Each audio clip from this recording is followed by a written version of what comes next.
What brought on this sudden attack of memories? The truth, Jeb. It was that girl. That girl, Elena Decker.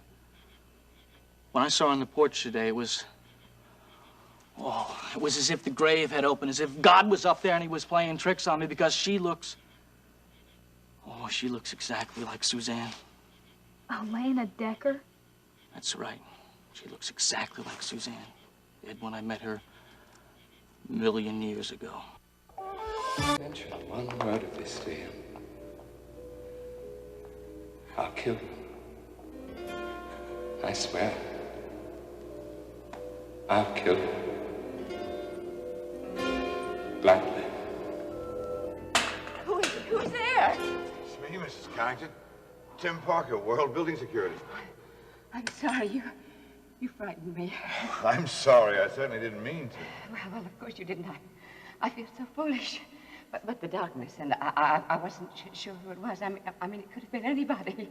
That's what I'm here for, ma'am, to make sure the wrong people don't try to get on that elevator. Yes. But you having a key, you just go right on up. My keys, I dropped them. Oh, here they are. Shall I call the elevator for you? Oh, yes, please. Thank you, Mr. Parker. My pleasure, ma'am. Is Mr. Wheeler expecting you, or shall I call him and tell him you're on the way up? Call him? Yes, thank you, please. And would you tell him that it's urgent? Thank you.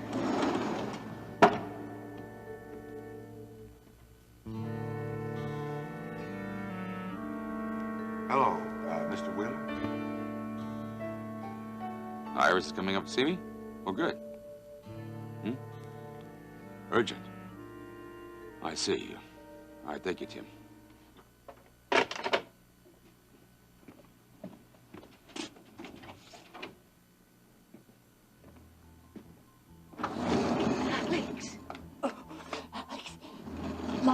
Lock it so no one else can come up. Alex, please do as I ask. I'm so frightened. All right. Yes. Lord, you're shaking. It's not surprising. I've never been so terrified in my life. Now, you're sure no one can come up now? I'm sure, and the guard is down there.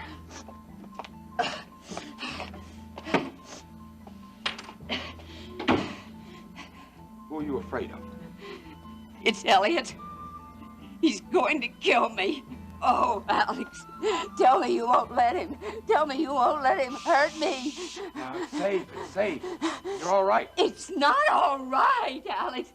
Elliot found out that Dennis is not really his son, and he has gone crazy. He came after me at Remus, made me admit that you are really Dennis's father, and he's desperate. He said he'd kill me if Dennis ever found out. Kill me, and he means it. He means it. He won't touch you. Well, you can't know that. Iris, nothing is going to happen to you here. No one's going to hurt you. No one's going to take you away from me. Not after what we've been through. But he's crazy, Alex. I don't care what he is. He's not going to do anything. Now, you're going to be safe here with me. Do you understand? Oh.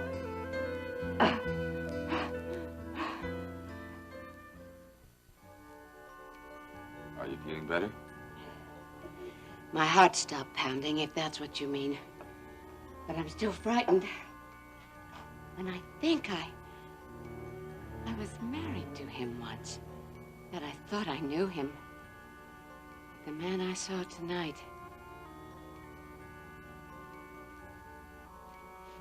He's a total stranger to me now. Well, it's not surprising.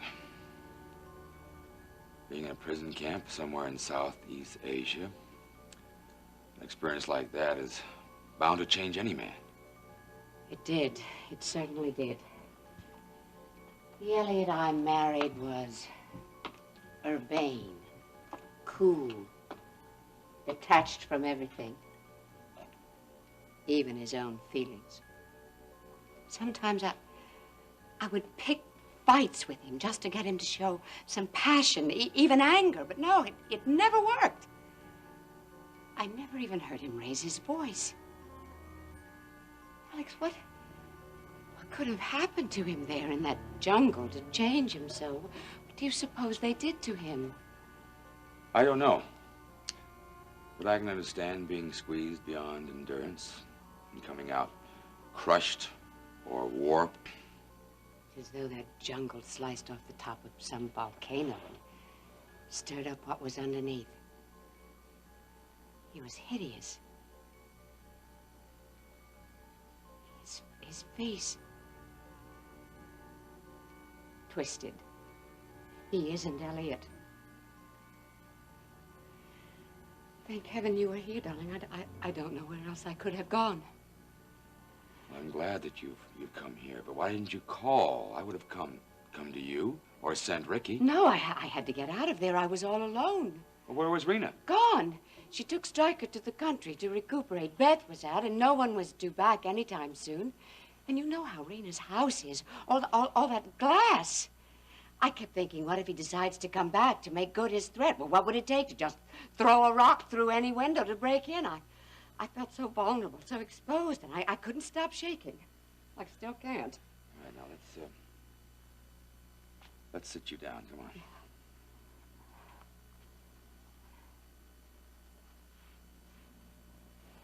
Now, I want to know exactly why he threatened your life. Well, I told you.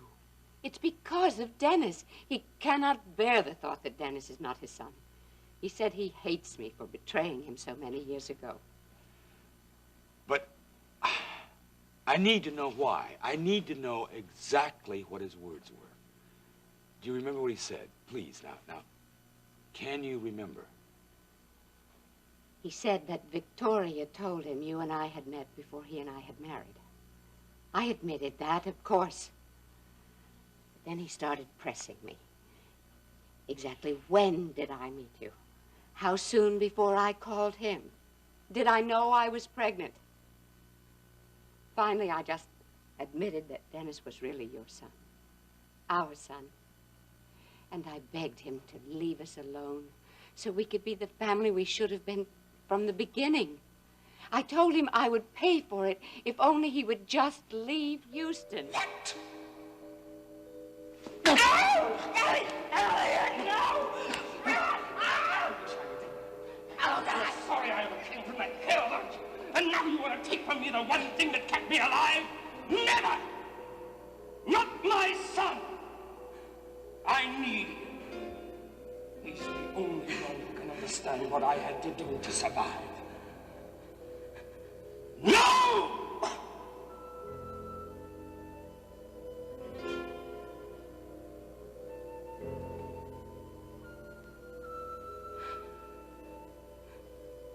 You'll never take Dennis. And I'll never leave. And Iris, if you mention one word of this to him, I'll kill you. I swear. I'll kill you. Gladly. I'll kill you. Gladly. And he meant every word of it. He's the only one who can understand what I had to do to survive. You're sure he said that? What does he mean? What can it mean? That I can't tell Dennis you're his father, no matter how much I want to, because of what he'll do. No, there's nothing to be afraid of. No, I don't want you to tell Dennis, not yet. Right now, I want you to trust me. I'll handle it. What are you going to do? We'll start at the beginning and go from there. Ryan, Alex, I want you to come up here immediately. I need your help. It has to do with Iris and Dennis.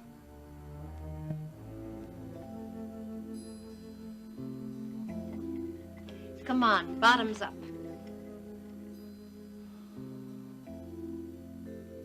Okay. And watch how Paige does it.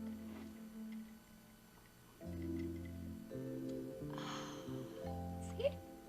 Your turn. Oh, I've had enough. All it's doing is making me feel worse about everything. Okay. Well, then from now until the end of the evening, let's not say a single word about what's wrong with our lives, okay? Just what's right and nice. All right. Your turn. Oh, no, I pass. I can't find anything to put in the right and nice category. Why don't you go ahead? Maybe I'll come up with something. Okay. Here's to my new job as manager of the Top of the World Club. Thank you, Alex Wheeler. Yeah, my stepfather-to-be. You see, I knew you could find something nice to say. I didn't mean that in a nice way. I know that. But whether you believe it or not, Dennis, Alex Wheeler is still the best thing that ever happened to your mom and you. Oh, bull. Dennis! Guy gives you a crummy job, and right away you become his biggest fan. Close your eyes, Paige. Dollar signs are showing. Take a closer look, sweetie.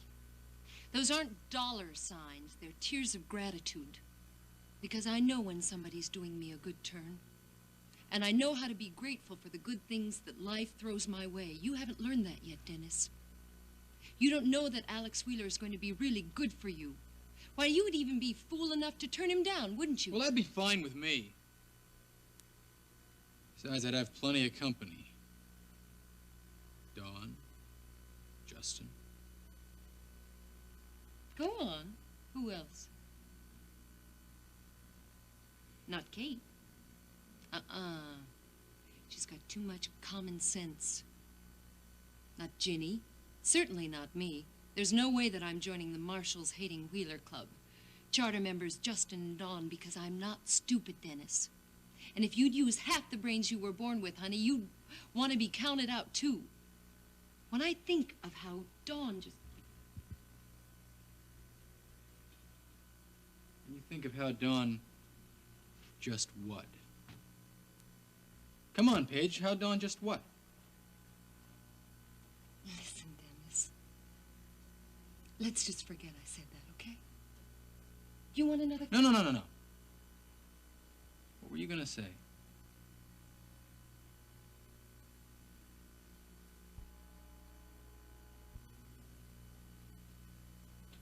I was gonna say that Dawn is really trying to keep you away from everything that's really best for you. Oh, come on. And the rest of what I was gonna say is that I could never really do anything like that to you. Because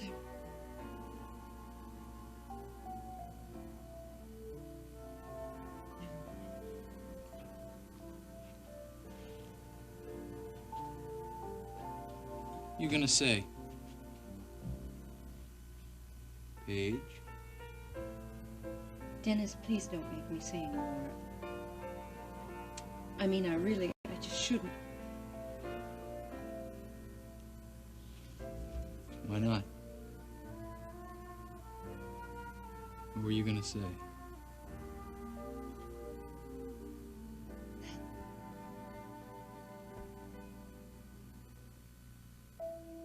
I could really never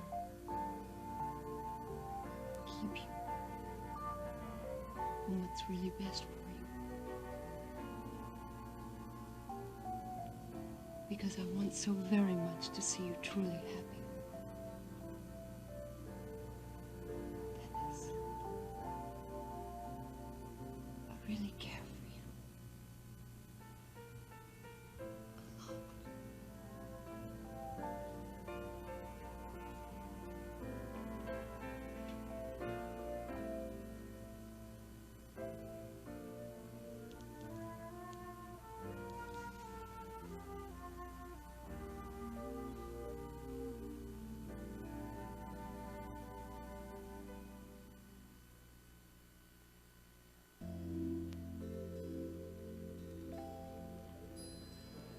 Are you still Mrs. Village Oak? Yeah, all the time, Maggie. Oh, I visit him up at Huntsville every free Sunday I can, but that still hasn't made the last 3 years go by any faster, you know? But he's gonna get paroled real soon. I hope. Do you think you're gonna be any better off when he gets out? Yes, I do. I love him, Maggie. Well, I love you, Nita. But if you ask me, I wish you had never laid eyes on that Billy Joe. I wish that they had locked him in that jail and buried the thief. He just made a mistake, Maggie, that's all. He got jealous. He saw all those people having all those fine things. He just wanted to get him some. Didn't you ever hear about working to get these fine things? No, he's learned his lesson, Maggie. I know he has. And when he gets paroled, we're going to start a whole new life all over again with a clean slate this time. Oh, honey, I hope so. I really hope everything turns out fine. I do. What is burning?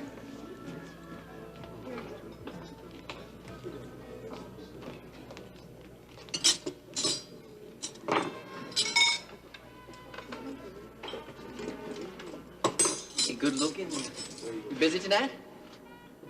Billy Joe. Oh, Billy Joe. Oh. Oh, why didn't you call me? Why didn't you warn me? Oh, why didn't you tell me? Because I just wanted to surprise you. Anything wrong with a man wanting to surprise his whole life? Surprise. Oh, Billy Joe, if that was what you were after, you have just about given me the biggest surprise I have had in 3 long years. Oh, baby.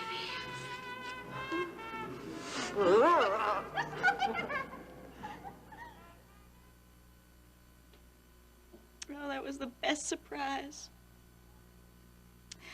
Oh, Lord, I had such high hopes then. But now,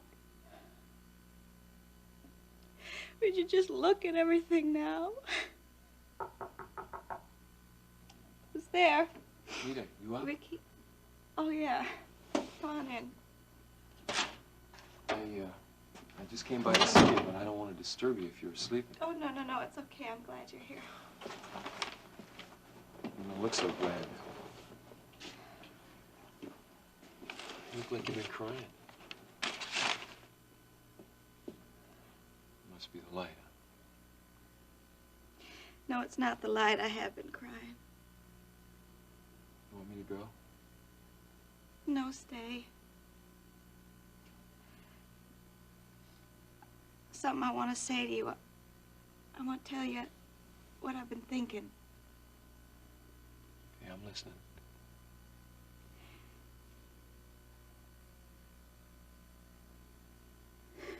Hey, Nita. Hey, it's all right. I broke off with Billy Joe. I told him that when I got back to Maggie's, he better not be there. I mean, I waited for him for 3 long years, you know. I waited. And then when he came back, I thought he was, you know, I hoped, but... Oh, Ricky, what did I do? What went wrong?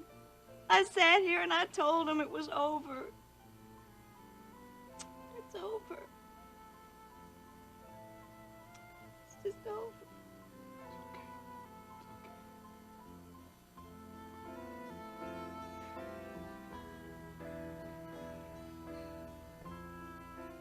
Hey, the maitre d' will be with you folks in just a minute, okay? So just hold on. Top of the evening, top of the world. Billy Joe? Right? Is that you, boss? Mr. Curtis? Yeah. Look, take a break and come downstairs. I'm in the garage. The garage? Hey, well, why don't you come on up here? The view's a lot nicer. You forget the view, huh? I've got a little present for you that I'd just as soon the whole world didn't know about. Oh, yeah? What is it? It's a little tool. The tool you're gonna need to complete our little plan with. You mean you got the gun? You shut up. I'm sorry. Well, yeah, I can get down there, but not too quick. I gotta go ask Miss Marshall. You know. And she's in her office, so it shouldn't take too long. I'll be waiting. As soon as I can.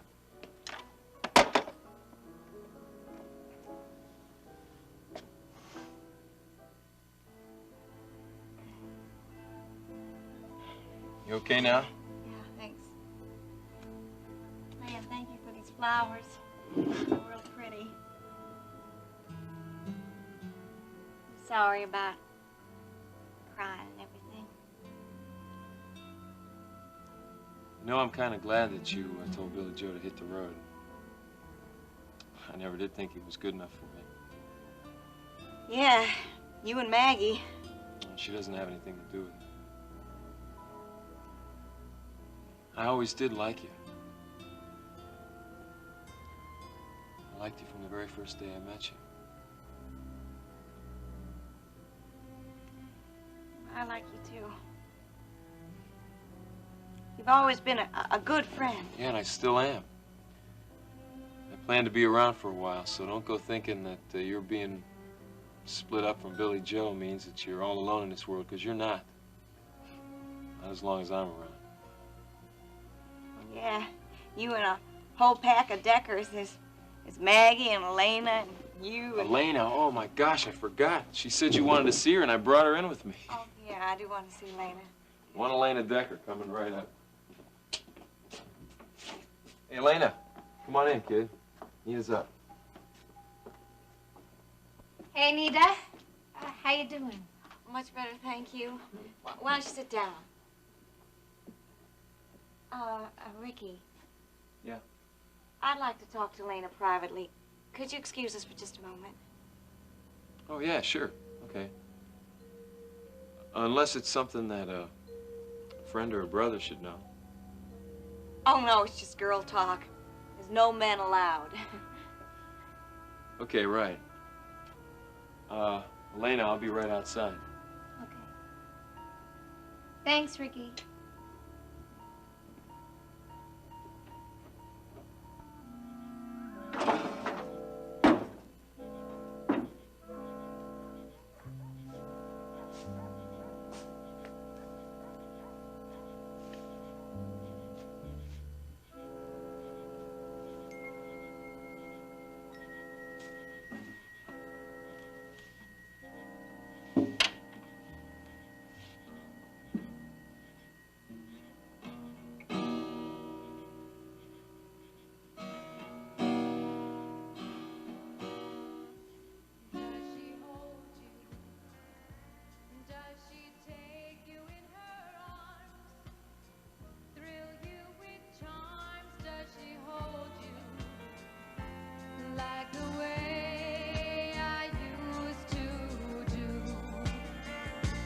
Does she dance?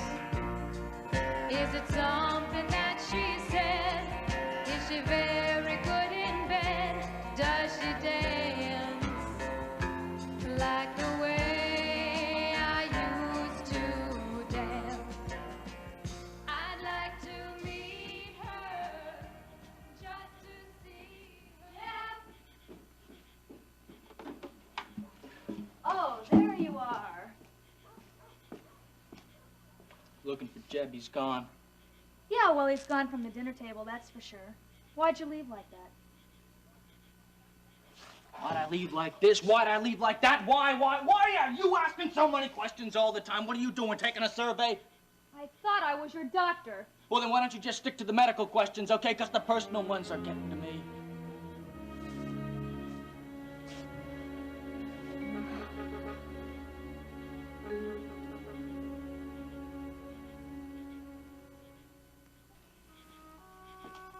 I don't like being treated like a busybody, Jeb. Well, stop acting like one. Well, excuse me. I thought I was acting like a friend. I want a friend, doll. Get a dog. Oh, very funny. You were rude to me. To all of us walking away from the dinner table like that. And I still cared enough to come after you to see what's bugging you. And you have the nerve to stand here and tell me to... To bug off. Why don't you just hike your little self out of here, all right? Get out of here.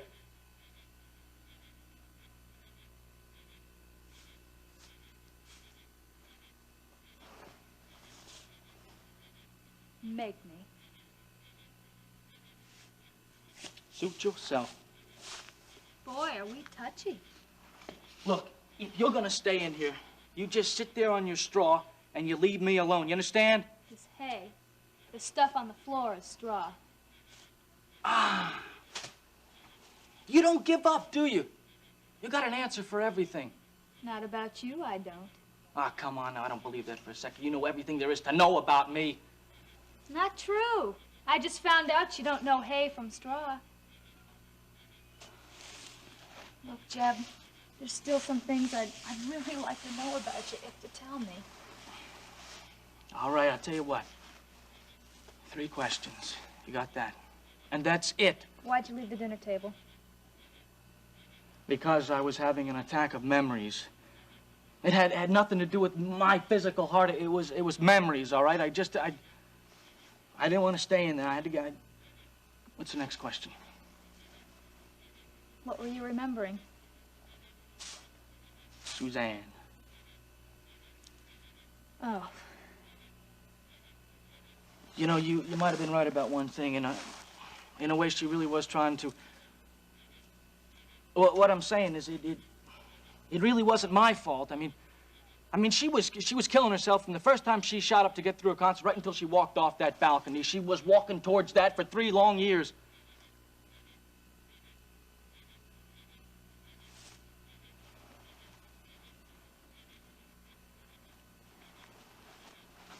You got one more question. Will you tell me the truth? Yeah. What brought on this sudden attack of memories? The truth, Jeb. It was that girl. That girl, Elena Decker. When I saw her on the porch today, it was as if the grave had opened, as if God was up there and he was playing tricks on me because she looks exactly like Suzanne. Elena Decker? That's right. She looks exactly like Suzanne did when I met her a million years ago.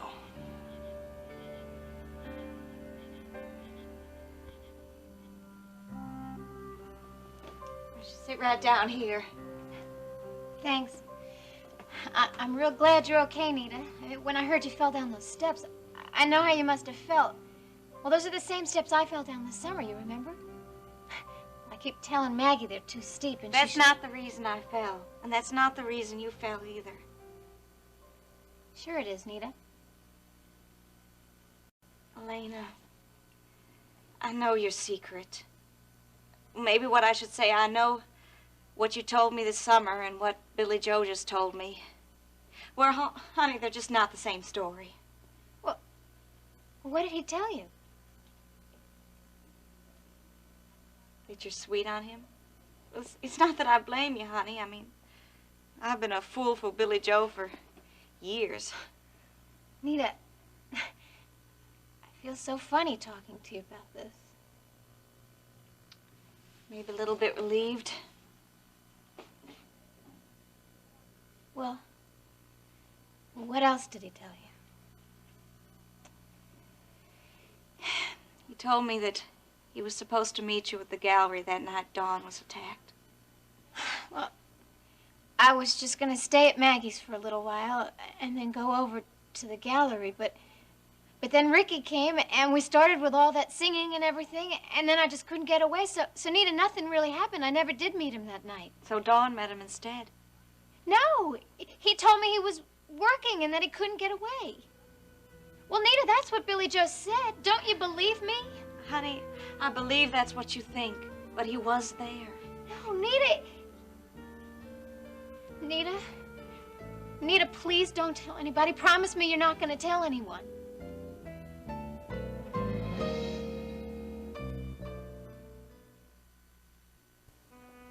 Honey, I'm not going to tell anybody. There's no need for anybody to know. Oh, Nita, thank you. I was so scared you were going to tell somebody. You are such a good friend. It's not because I'm a good friend that I'm not telling. It's for Billy Joe. What do you mean? Well, I just can't see myself being the one to send him back to Huntsville prison. Now when I know how much he hates it there. And when I know it would ruin any chance he'd have of making something out of his life. Out of his life? Yeah, we're breaking up. We're separating. I just can't bring myself to stay with him any longer. You know, but it's for his sake, too. I mean, maybe when he realizes it, when he realizes that I really mean it this time, maybe that'll be enough to wake him up. Maybe he'll be able to take a nice, long, hard look at his life, see what he's doing, see what's happening to him. Nita, I guess this is going to be real hard for you. And real hard for Billy Joe, too. Yeah. Yeah, it's real hard to leave someone you're close to. Especially when you like it, just being around him.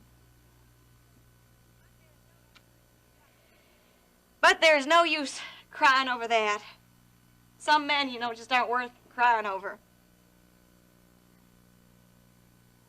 And some men are too dangerous to fool with. Especially a girl that's as young and sweet and pretty as you are. You talking about me and Billy Joe, you mean? Lena, I want you to promise me that you'll stay away from Billy Joe. Even if he calls you, you stay away from him. You hear me? Nita, you don't have to ask me that. You don't have to ask me that at all. I thought about it, and I swear I would never do anything that stupid again. I mean, I just wouldn't. I hope you mean it, honey. I just hope you mean it. Oh, I do, Nita. I swear I do.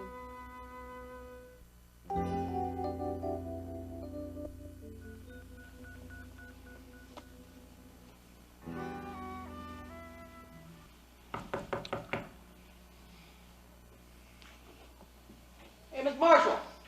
Boss, you in there?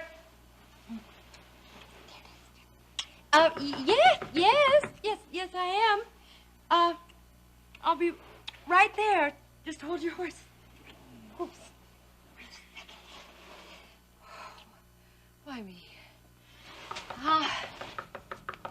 Just a minute. I'll be there in just a minute. Wait a minute. Don't you move anywhere, all right? Don't worry, I'm not going anywhere. Oh, here.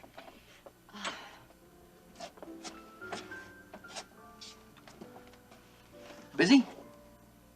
Just like the telephone, Junior, which I wish you had used, as I've asked you before repeatedly. All I want to know is, can I take my break now? Get moving, right? And tell Alfredo to supervise the rest of the breaks for the evening, all right? I don't want to be disturbed again this evening. Do you hear me? Yes, sir!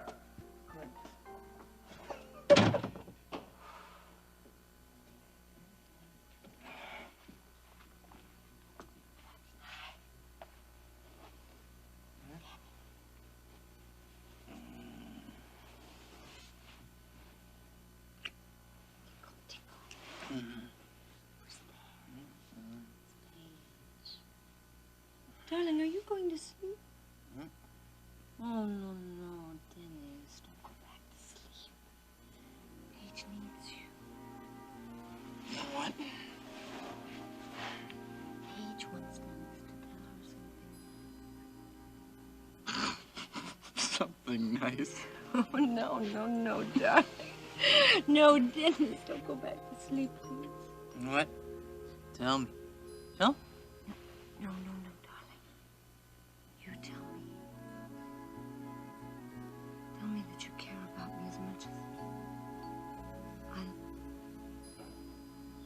I care about you. Please, Dennis. Paige.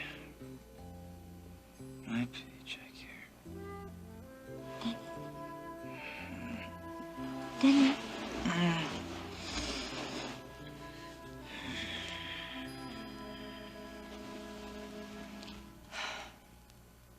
Sure. Oh, well. Guess it's a start.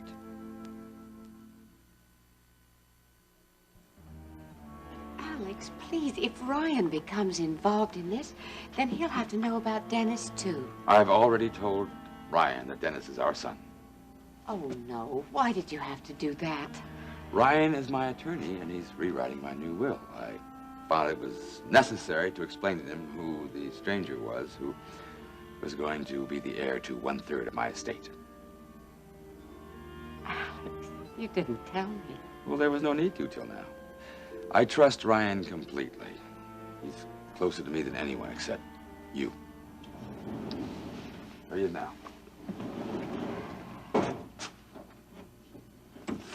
Alex. Iris. How are you? Ryan, I was going to say fine, but I don't think I am. Well, I gather that's what Alex called me about then, right? That's right. There's a problem that we need your help with. Shoot. Iris has been very upset, as you can see. Her first husband. Elliot Carrington? Yes, I met him at Dennis's party. Look, Iris, I wanted to talk to you more about him. No, I really don't know. Elliot has developed a morbidly dependent attitude toward Dennis. He threatened Iris. He said that he would kill me if I ever told Dennis.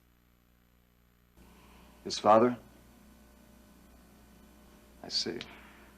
We need to find out more about Elliot, especially since Iris said how drastically he's changed since she knew him. How can I help you? I would like you to recommend someone to prepare a... Oh, Alex, those private detectives can be so unreliable. Well, I think Alex had someone with a little more finesse in mind, right? Mm-hmm. Yes, I do know some ex-intelligence agents who are on their own now. Some of them handle individual contracts like that. In fact, I spoke to Alan Greenwood not too long ago. I think he'd be your best bet. I'll call him for you. No, that's all right. I'm sorry, I thought you wanted me to handle this. Well, that won't be necessary. If you just get me in touch with Greenwood, then we'll take it from there. I'll handle it. Okay. Besides, you have some other matters on your mind these days? You mean Ginny, right? Yes, well, I don't want to distract you from such important things. No, no chance. We've been making a lot of important plans. Not very different, I imagine, from the ones you two are making, right? Well, I certainly hope things will be simpler for you and Jenny than they have been for Alex and me. I hope so, too. Look, I'll call Greenwood and have him set up an appointment through Terry. And Iris, I don't want you worrying about this, okay? It's going to turn out all right. You just trust my uncle. I sure do, okay? Thanks a lot.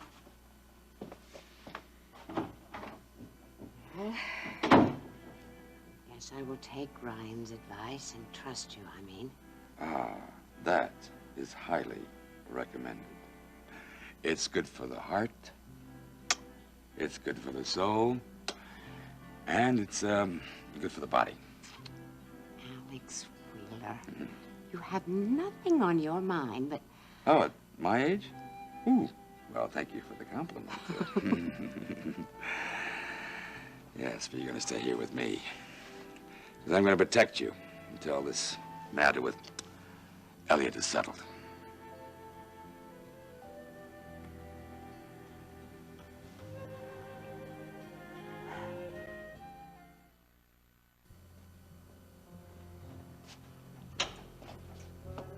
Curtis, over here, it's me.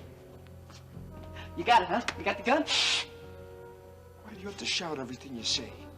I'm sorry. You, got the piece? Yeah, I got it. It's in here. Now, listen. I want you to practice with this thing, you understand?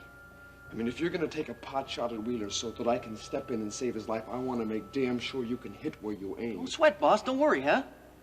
Myself, I mean, I'm more worried about if the cops catch me with that, you know, than I am if I hit my target or not.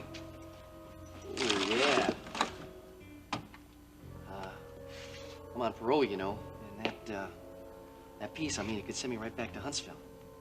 Hey, what's the matter, right? You scared? That? Hell, no. But it's just that I'm, like, kind of in a touchy situation, you know, being on parole and all. And, but no, I'm not scared of guns. I was raised with them. It's just that I just don't like Huntsville. We'll try this on for size, right? Suppose I tell Ricky Decker you weren't working all night. I mean, the night Don Marshall got beat up. Hey, man, we no, cleared I'm that not up. saying I will. I'm just asking you where you think you'd end up in case I did. Huntsville? Yeah. Ain't that a shame? Tough choice, huh? Take the assault charge or take this arm? Well, at least with this, though, you got a choice. I mean, you're smart enough not to get caught with this thing, right? So, you got it made. I mean, you helped me scare the hell out of Wheeler, and you're helping me get my job back at the top of the World Club. What are you gonna do about and me, of though? course, once I'm back as manager at the top of the World Club, you can understand how bad I'm gonna need a really loyal assistant manager. Well, yeah. I mean, of course, sure, boss. Yeah. I knew you'd see the light. Here.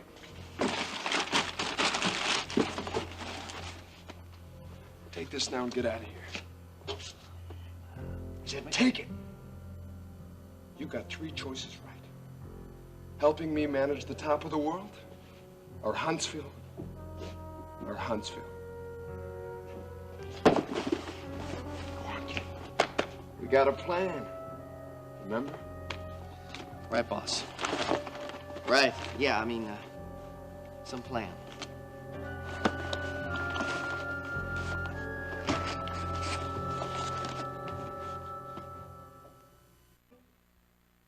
Oh, you're a hard one. I know you've got your reasons. But things that are pleasing you will hurt you somehow. That was a sneaky thing to do. Thought all singers lived for the applause. I mean, coming up on me like that. That's because you were too busy there, singing and daydreaming to think about me coming in here. I bet I know what you were daydreaming about, too. So what? Elena Decker, from humble beginnings to where? Grand Ole Opry? To the Hollywood Bowl? With thousands of fans just camped out waiting for your tickets to go on sale? Until the big night comes when you walk out on stage and there's a big round of applause? And then you sing your first note? You can hear a pin drop. What business is it of yours? It isn't. Well, you sure do go on about something that's none of your business. Because I've been around it for a little while, and I think if I can bust your balloon, I would be doing you a big favor. Now, believe me. No, you haven't been there. Not where I'm going. Why? Because it's all so glorious and so glamorous, and that I would be out of my mind to try and talk you out of it? Right. Well, you're wrong, because I have been there. I haven't been to the Hollywood Bowl, but I played lead guitar in a band in New York for 3 years. I cut 5 albums. I was on the road more days and nights than I can even remember. I even wrote some songs along the way. You're kidding. Ginny never told us that. That's because neither she nor my father liked the idea. Because the whole world of music is crazy. They thought that I was going to hell in a handbasket, and they were right. Yeah, but what could be more beautiful? I mean, making music, your own music, for people who would just come there to hear you. Yeah, if you could just play the music and skip everything else. The craziness, though. I miss the music, though I do. I mean, there were nights when I was... Yeah, that's more like it. But music and craziness, it all goes hand in hand. So if I was you, I would just think about playing music for yourself. Look. Forget about everything else, really. I don't care what you think, okay?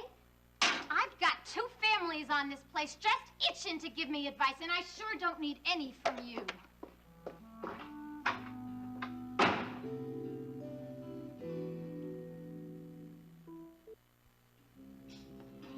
Oh, I see Elena's already up and at 'em. How'd you know that? Because that coffee smells great, and you can't even boil water. Where's Elena? Good question. So, today's the day, huh? For what? Scared? No. Yeah. That's more like it. But Courtney took me to her Dr. Cook, and they say everything's gonna be all right. And Jeb Hampton buys everything that he's told without questioning it. No, but I'm the kind of person that can read people real well, and I'd say that Dr. Cook and Dr. Marshall, I mean, they're pretty straight. I think they're going to give me their best shot. If? If I decide that it's worth their best shot for my sweat.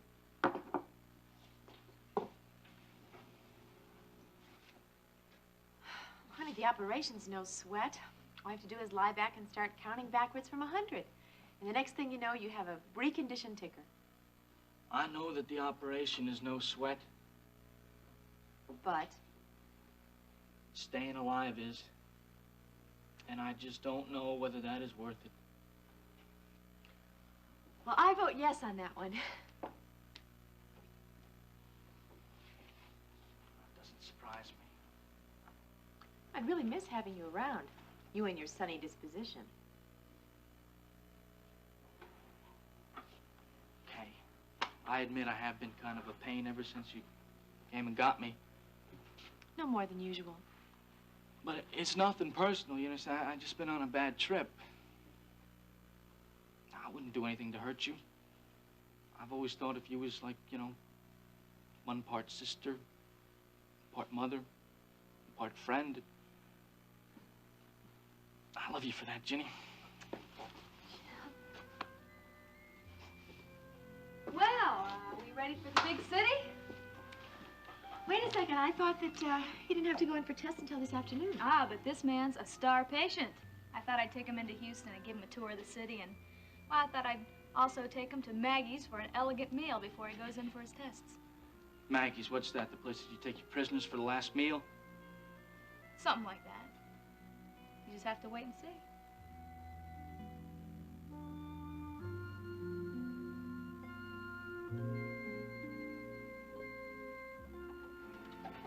He is the biggest pain I have ever met.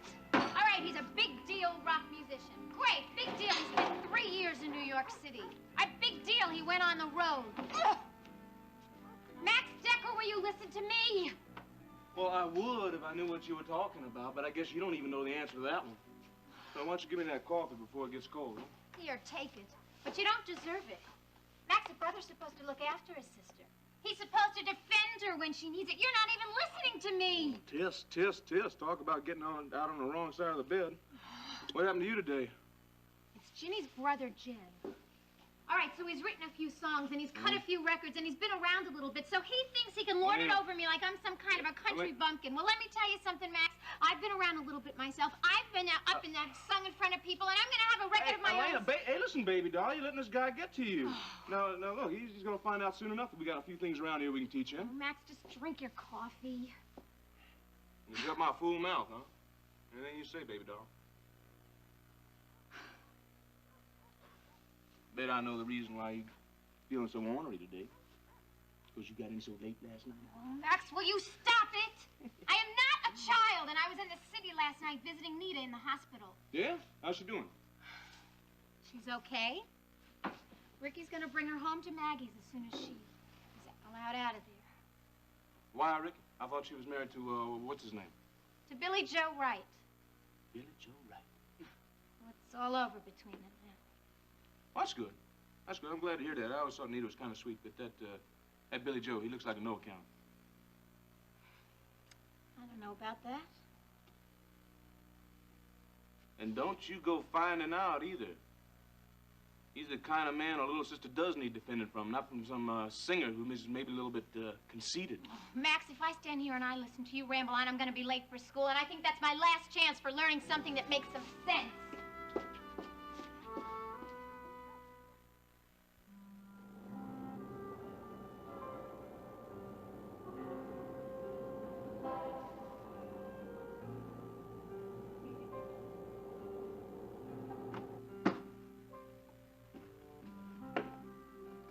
See something interesting? Nothing that's going to be around here for very much longer, thank the Lord. Where would you like me to forward your mail? Don't worry about it. I don't have time to read it. A man with my busy schedule. Oh, I know how busy you must be. You just work your fingers to the bone and nobody ever appreciates you. Well, I appreciate you, Billy Joe. for exactly what you are. Yeah? We'll see. In 5 years, we'll see where I am. We'll see where you are. And then we'll see exactly who appreciates what around here. You get any phone calls for me, you tell them I'll be at the top of the world every night after 5. And you can tell my wife that... What? Goodbye. That's what you can tell her. Goodbye. Well, I'd like to tell you, good riddance. And you had better get that stuff and clear out of here before Ricky and I get back with Nita from the hospital.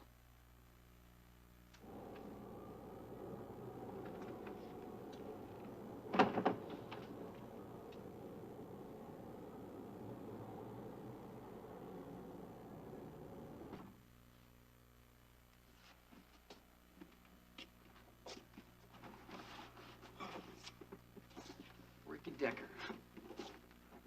Wish he was here right now, you ex-cop pig.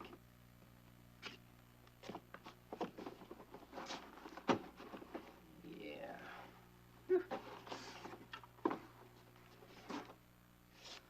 Guess I'll have to settle for less, though. I don't mind. Not at all.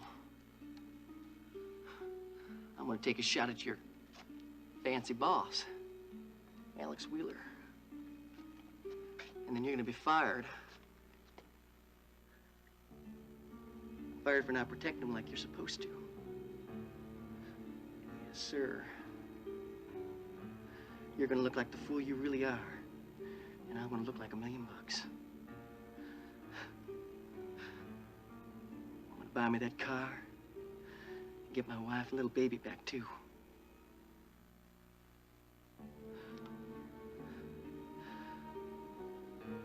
Nobody will take anything from me. Not anymore. Never again.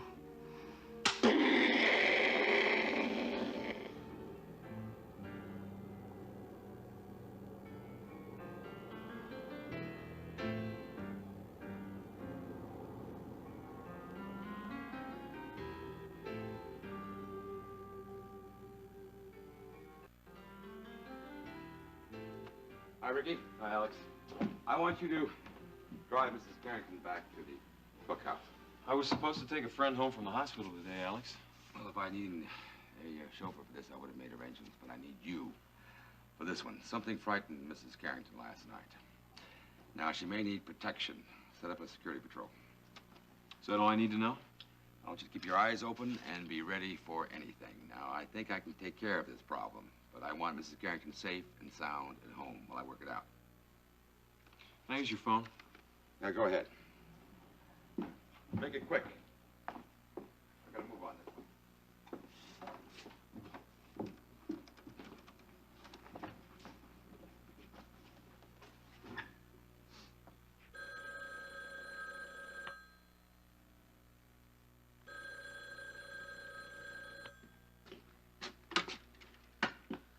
Yeah? Let me talk to Maggie. Who wants her? You know who, right? I don't have time for you today, so just get Maggie. Well, yeah, well, I got lots of time for you, Decker. You know that? I mean, I wish she was here right now. Your Annie ain't here around to protect you, neither. We have ourselves a real nice time. Well, where is she? She's at the hospital, picking up my wife. I thought you were getting out of there, right? A man's home's his castle. Or maybe you never heard that, Decker, huh? I'll go when I feel like it. You got that? That's fine. I just hope you're about ready now for your own good, punk. Oh, yeah? What if I ain't? I'll have to come by and give you an assist. Well, I just might have to. I'm gonna have to call the hospital. Harris is waiting in my suite. Ricky? Okay, Alex. I'll make my call over at the cook's house.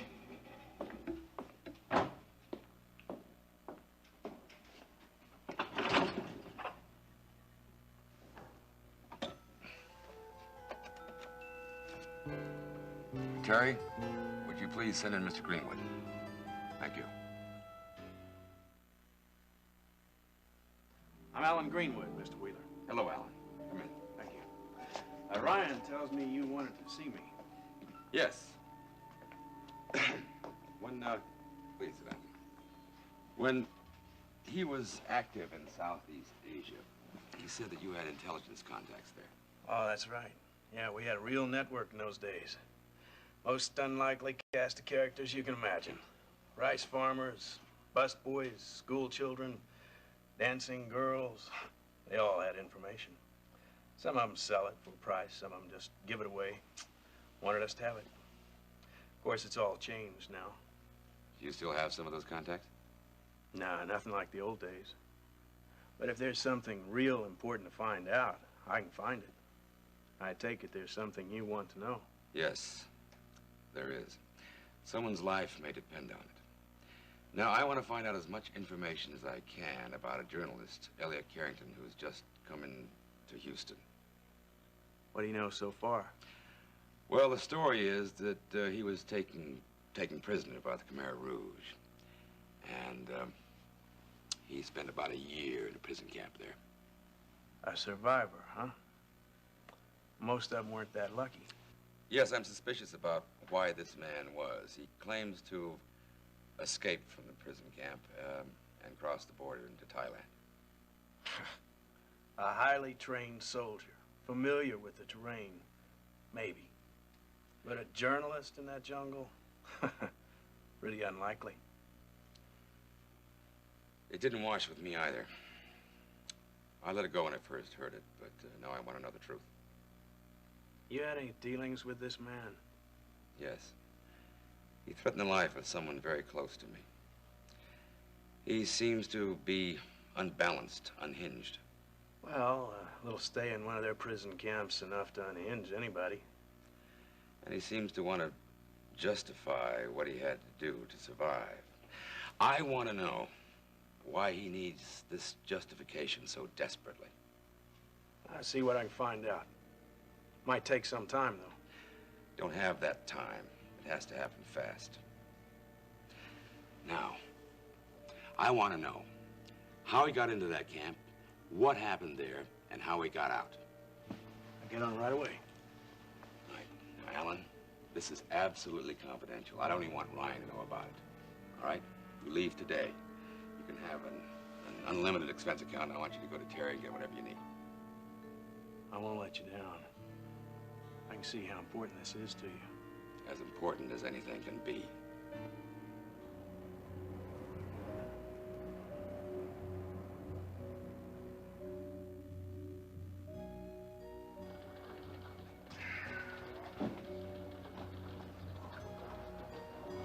You ready to work, Justin? You've got a feature to turn out on a certain prison camp. Whenever you're ready, Elliot. That is, after I clear up some unfinished business.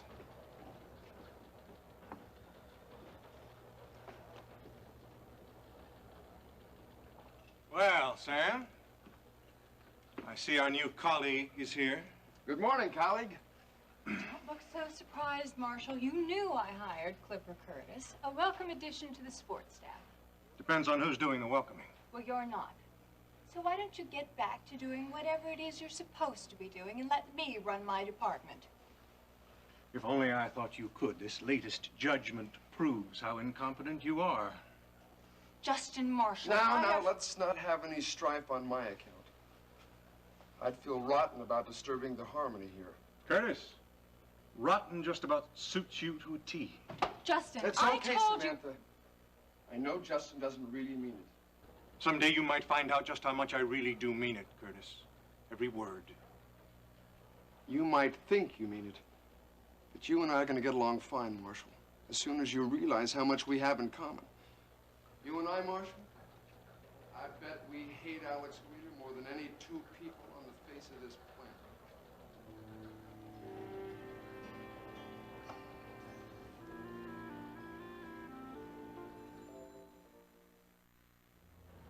Curtis, you were Wheeler's right-hand man. Hey, man, if Wheeler and I are still so thick, why am I here? That's a question I've been asking myself. KVIK's bad luck, I guess. I'm starting a new career here because Wheeler bounced me out of my old one. Oh, that's real sad. After all you have done for him, and you have done more than just about anybody, haven't you? More than I would now, that's for sure. And you've got a pretty good idea about what some of that dirty work was, too, don't you, Marshal? The electronic eyes and ears of Alex Wheeler.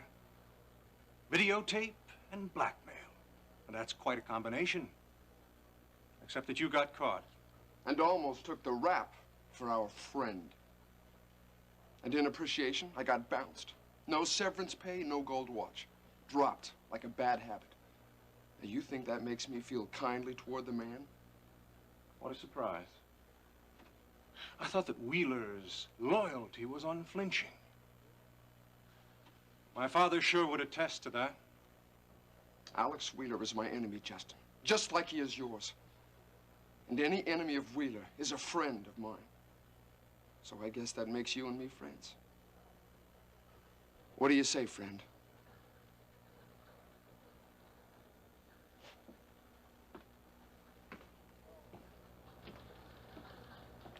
I'll see if there's a studio free for us. Curtis, Don't worry, Samantha. I'll bring him around. After all, I have his old job, and I could learn a lot from a man like Justin. If you want to learn the ropes, you talk to Lou. The only rope that Justin Marshall can show you is the one that he's going to hang himself with someday. Okay, Samantha. You're the boss. In fact, I think that's what I'll do right now. I'll go find Lou and ask him to teach me the ropes. Well, it looks as though my ex-wife is about to marry a man of controversy. Oh, Justin Marshall's the man of controversy. He seems to whip it up wherever he goes. He just thrives on it. What does he have against Alex Wheeler? Elliot, I do believe you're the only person in Houston who doesn't know the answer to that one. Justin's father got Alex Wheeler started in the oil business. Well, I think that would make a close relationship between the men. Oh, it was, for a while, but it ended badly. Justin's father lost everything, had to declare bankruptcy, and finally committed suicide. Justin blames Alex Wheeler. For the bankruptcy? For the suicide? For everything. Justin believes Alex drove his father to suicide, and he's not going to rest until he can find some way to do Alex Wheeler in. You know, I really can't blame him, though, for not accepting his father's suicide. That's a pretty hard way to lose a father. I'll see you later.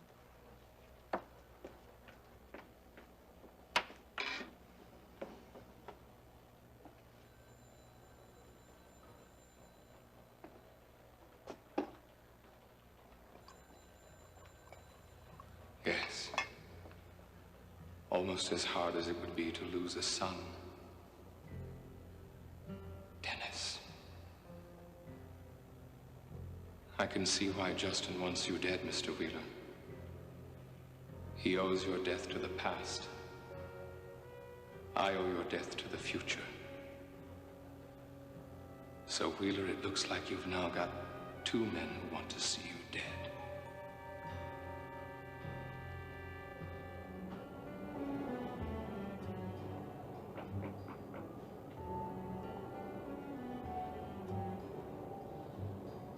Is that you? Billy Joe! Hey, you sure are a sight for sore eyes. Yeah, Bernie, I'm real glad to see you too, old buddy. Hey, well, it's just that you, kind of bring back some old memories, you know. Huntsville, USA. Greatest little resort in the West. Yeah, if you don't mind spending the rest of your vacation behind bars. Hey, come on in, you know, after all, well, both of us, we spent it both together up there, you know?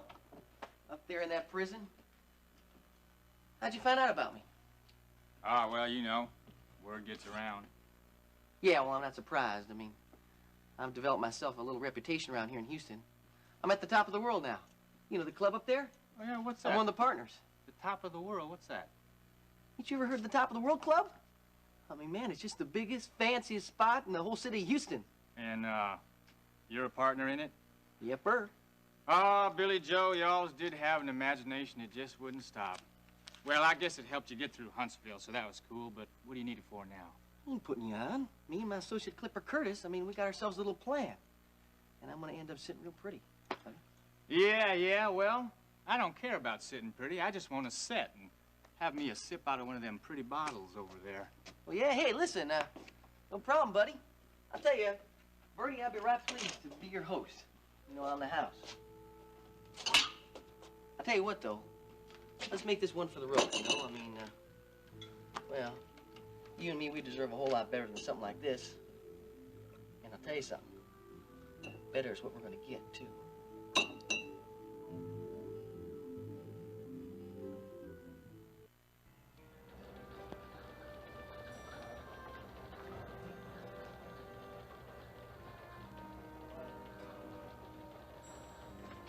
All the studios are tied up. If we could map this out now, it'll go easier for us once we get into the studio.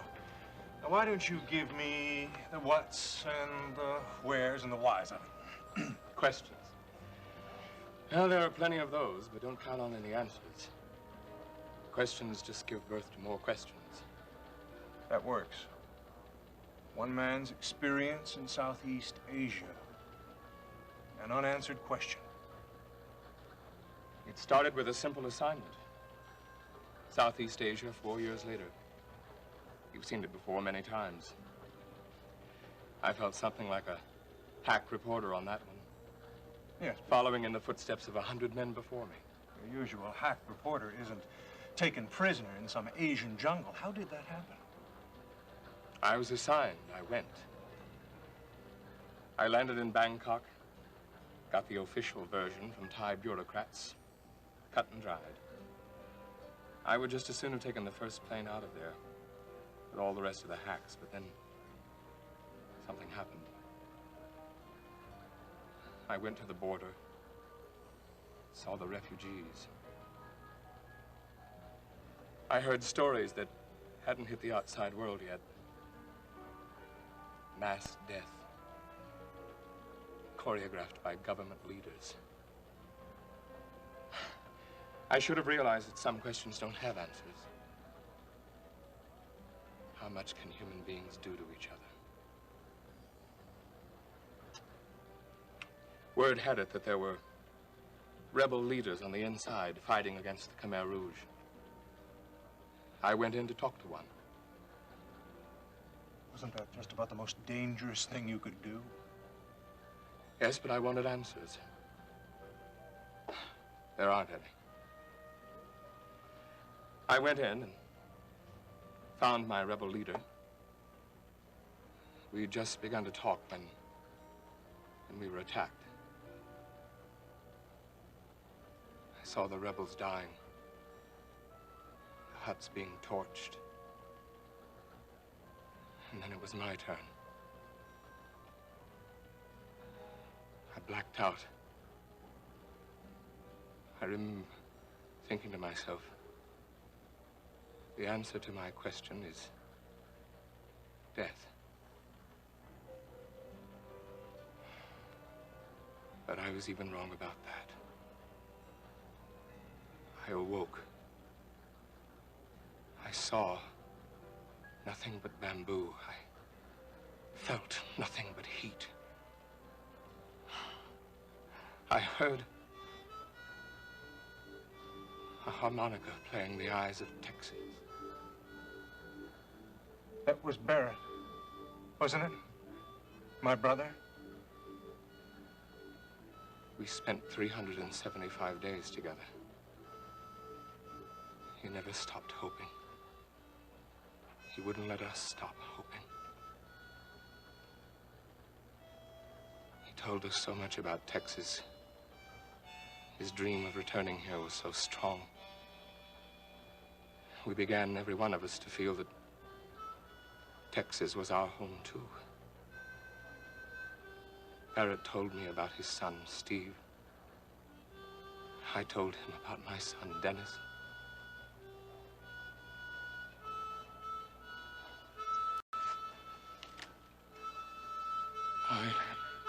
I won't be able to do this series after all.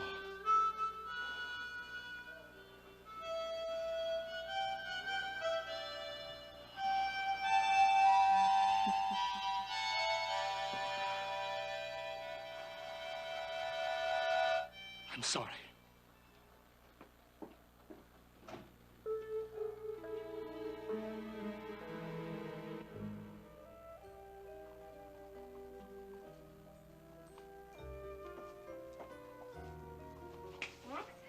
Hey, Jenny. Well, I'm off to Houston. Yeah, I figured you might be. You got yourself an escort by any chance? Ryan's coming to pick me up in the chopper. Oh, what a big surprise. Will you stop? Now, this is a special occasion, and I'd like your opinion if you could just stop clowning around long enough to hear me out. All right, yes, ma'am. Go ahead and shoot. Well, Ryan and I are going to start making plans about how to tell Steve that we're thinking seriously about getting married. Sure you're not trying to figure out a way to tell me? I would like to know what you think about it, Max.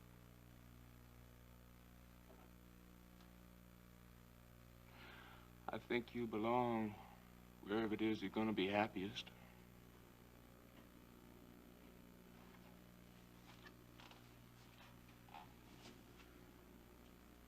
Lord knows you've waited long enough for another shot at it. There's only one thing I object to. What's that? Hey, you and Steve are probably gonna move to Houston, and I won't get to see you two. That much, anyway. Go for it, Jenny. You need a little love in your life. Guess we all do. You're right. We all do. Oh, Max, I just hope that I hope that, oh, you know what I mean.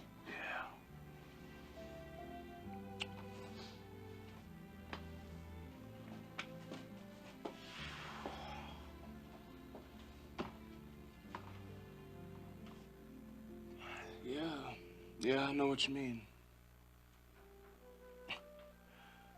You hope I find me somebody to love. You know what? I do too.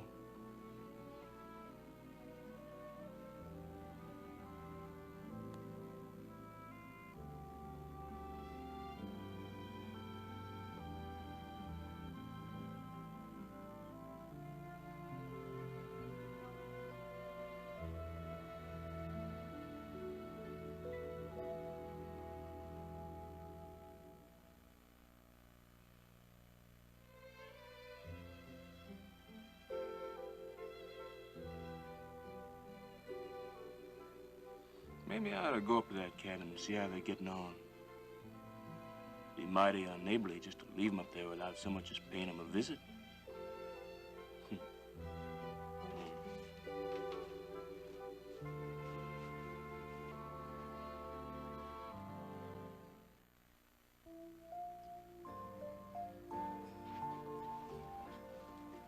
Daddy? Now, you're sure you're not going to be lonesome if I leave you here, huh? Now, look, I'm a big boy. I think I can get along without you, honey. Will you be bored? I got all those books back there to keep me interested. And I got all that beautiful country air out there waiting for me in case I want to take me a stroll. But what about depression? Now, I've been reading this article about how a lot of people, they get depressed after they've had surgery. Will you stop fussing over me? Daddy, I love to fuss over you because it's you. Mm-hmm. Because Because what? Because I just like to fuss, I guess. Guess I don't have anybody to really fuss over. Kevin sure never liked it. Every time I tried, it would just get his back up and we'd end up in a fight to the death. But then, of course, he never liked much of anything I did. Honey, Kevin was not your only chance. All you got to do is learn from the mistakes you made from him. You understand? They weren't all my mistakes. Well, I'm not saying they were. But some of them were. Weren't they? Rena. Some of them. Now, you see, there's a good place to start. If you take a real good, hard look at some of the things that went wrong in the past, you'll be ahead of the game for the future. You do have a future, you know. Yeah, I guess. You guess. Honey, all you need is a man who'll make the love between you the center of his life and who'll give you a house full of babies.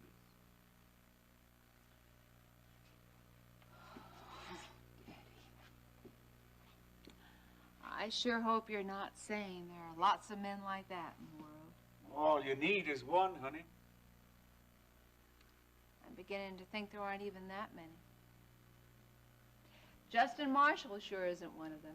The only center of his life is getting Alex Wheeler. I am so sick and tired of hearing that same broken record. Well, maybe it's time you start to play another tune.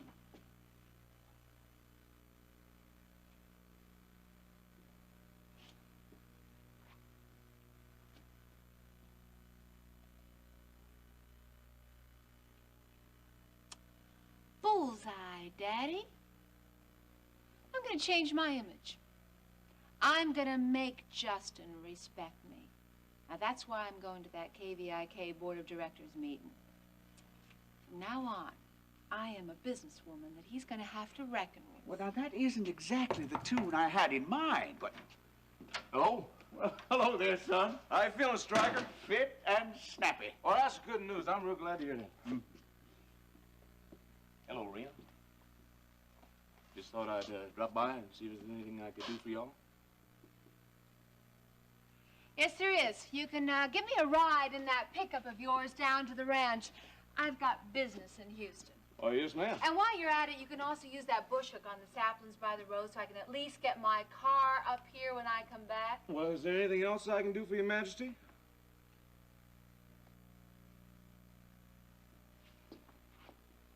You take care of yourself, you hear? Mm-hmm. I'll be back as soon as I can. Okay.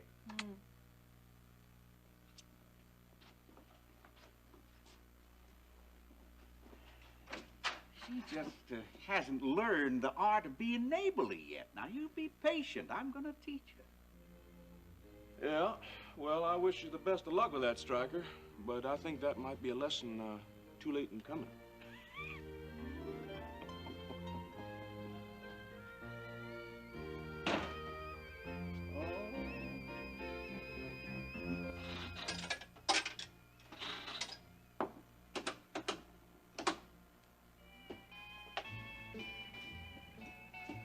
Sure beats Huntsville, Billy Joe.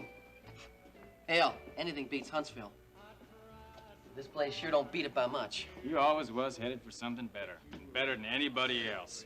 But I'd sure settle for this. This place? Glorified soup kitchen, that's all it is. Serves up slop to the worst riffraff I've ever seen. My whole life, as a matter of fact. Some can't even afford to pay their own way. Maggie Decker, the big chilly queen of Houston, has to give them a handout to get people to eat here. Sounds like a broad after my own heart. Except it's only a big front. Believe me, man. She's as cold and hard as any war in Huntsville ever had. This place is a lot like the Slam, too. That's why I'm hitting the road. I'd think twice about that if I were you. Oh, you would, huh? You know where I'd be right now if I pussyfooted about every type of decision I had to make? Shoot, Billy Joe. You got a faithful, loving wife. That counts for something. I feel like I'm tied down. Hemmed in. You know what it's like. Sometimes it's good for a man to, you know, get to moving out. My wife, Sally, you never met her because she never come up to see me. Well, she run off with this insurance salesman while I was locked up. Said he could give her all the things in life I never could. Boy, I never knew she was interested in insurance. If I did, I would have bought her some. You're better off without her, like I say. It ain't good for no man to be tied down. Seems like everybody we knew up there had their wives run off with somebody or other, but your sweet little wife was up there almost every visiting day, and you had her to come home to. You sure must have been doing something right. I was doing everything right. Too bad I was the only one.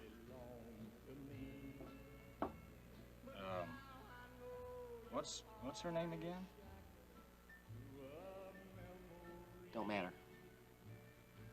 She used to bring us those chocolate brownies of hers.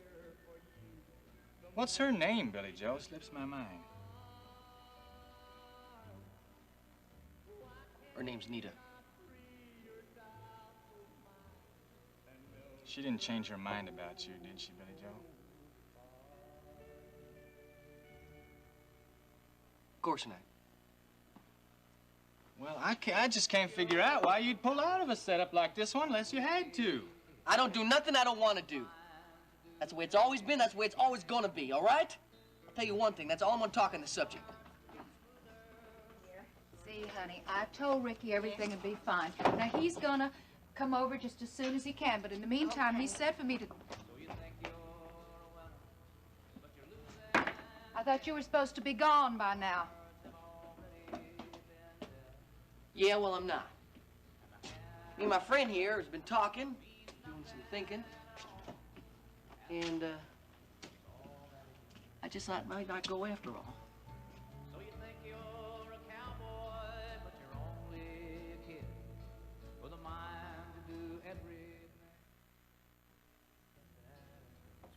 Now, honey, you just go right on back to your room. I will take care of this mess here. Now, you listen, and you listen good, because I'm only going to say this one time. The warden? This is my place. I want you out of here. Now. Off the premises right now. Yeah? Well, people in hell want ice water, don't they? We can't always get what we want in life, you know? I was all set to go. Well, my good old buddy here convinced me. I got some responsibilities here I just can't abandon right now.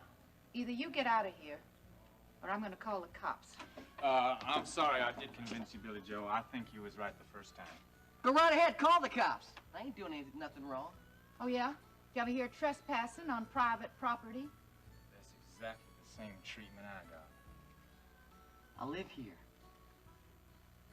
A man can't be trespassing in his own home. Anyhow, this here's a public restaurant, ain't it? Well, we'll just get a little bit of an official opinion on that one. You can't afford a trespassing charge, Billy Joe. Don't pay no mind to that old broad. She's always running off about something with her mouth. Billy Joe, we have been over and over this. Now, please don't make any more trouble. Please, just go. Okay. Let me go. Hell no. You let me go. Listen to me, girl. Listen real good. I'll tell you, man. For the first time in my life, I got everything I want. Everything! Got a big fancy job at the top of the world. Got a nice little pretty little wife. I got a little baby coming on the way. And I'll tell you something, I ain't gonna give up any of it. You understand me? You are hurting my arm. Now, you listen to me. You take your hands off her this minute, you sleazy creep. Nita, is something wrong here?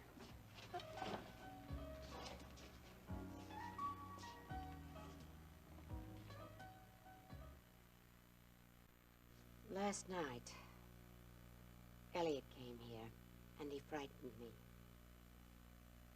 He frightened you? Well, now, what do you mean? How? How did he frighten you?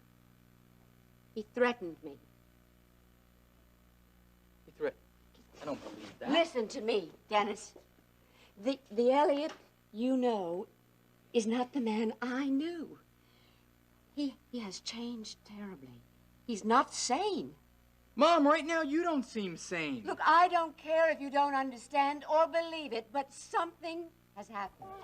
I told you, please don't make any more trouble. Please, just go. You let go of me. Hell no. You let go of me. Ow! I'm not gonna let you go, and I'm gonna tell you why I'm not gonna let you go. Because for the first time in my life, I got everything I got. I got a Jim Dandy job at the top of the world. I got a pretty little wife, and I got a baby on the way. And I ain't gonna give that up. You are hurting understand? my arm. You let go of her, you sleazy little creep. Maggie? Nita? Is something wrong here? Hey, what is this? You know a man can't even spend 5 seconds with his own wife? Nothing wrong here. Just a man can't spend even 5 minutes or 5 seconds Billy alone Joe, with his... listen to me. If Nita had wanted to talk to you, you wouldn't have had to grab hold of her arm like that to get her attention. Grab? All right, look, let the lady go, all right? You talking to me? Yeah, I'm talking to you. Now let the lady go. Then if she wants to talk to you, she will.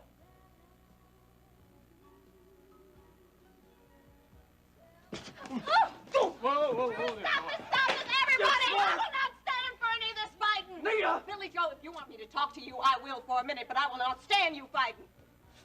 Okay, but I don't want to start anything. It was him that started I punching. would talk to you now. Calm down. Okay. I didn't want any trouble. All I wanted was to talk to you for a couple of seconds. What is the matter with you? Don't you know better? You shouldn't have done that. What should I have done? Where I come from? You don't grab a woman like that. I know that. I'm talking about your heart, about overexerting yourself. Look, I got enough mothers, all right? I'm gonna be all right. I'm fine.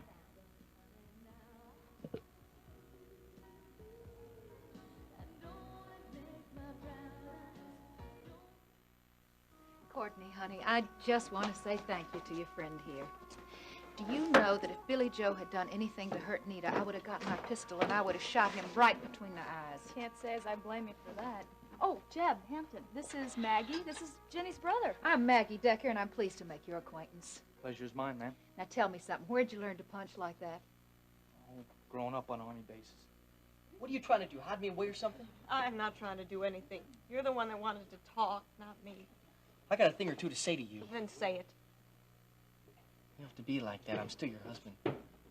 Whatever we have left to say to each other, we've already said over and over again. When I told you at the hospital, That don't count. You were all drugged up and Maggie was filling you up with the hate I and told you not to say anything like that about Maggie.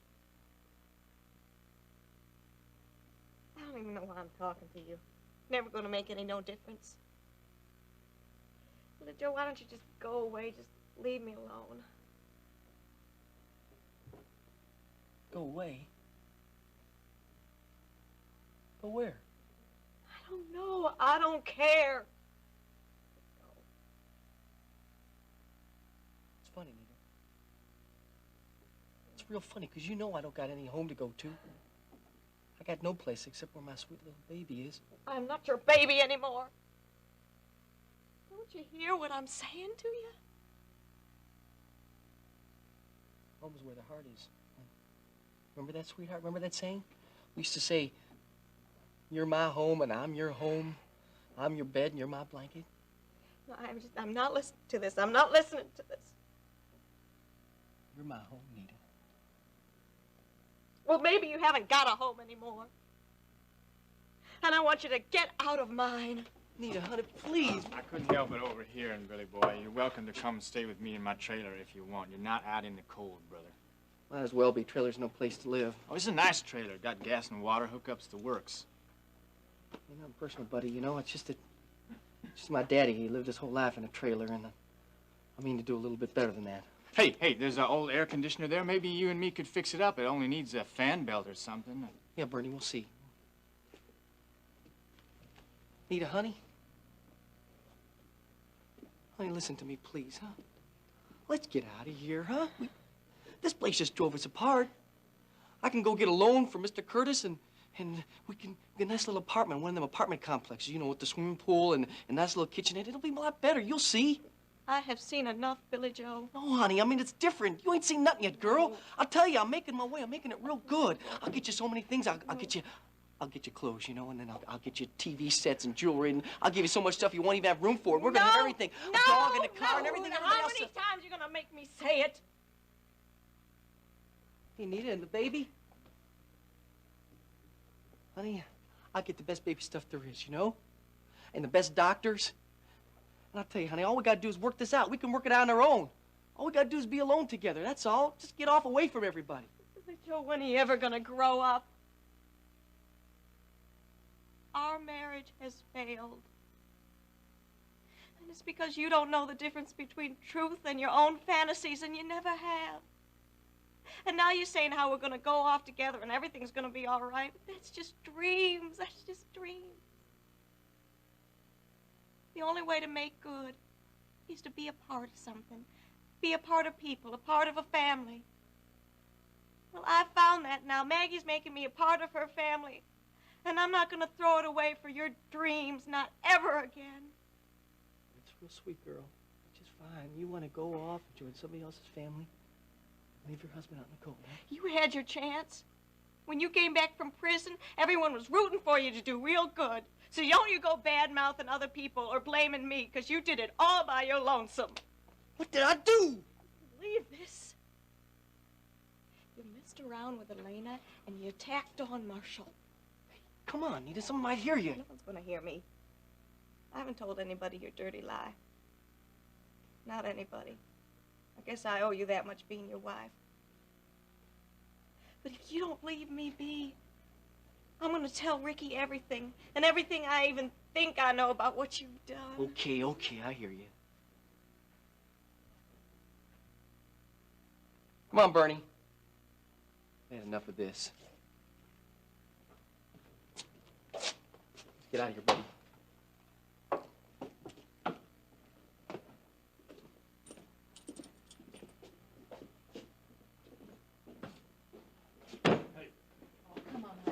up. Listen, you did the right thing, standing by your guns that way. Oh, Maggie, it's so hard. I hope Billy Joe learns something from this mess. Well, not very likely. But he has to. If he doesn't, he's just going to wind up back in prison again. Oh, mister, I want to thank you for helping out.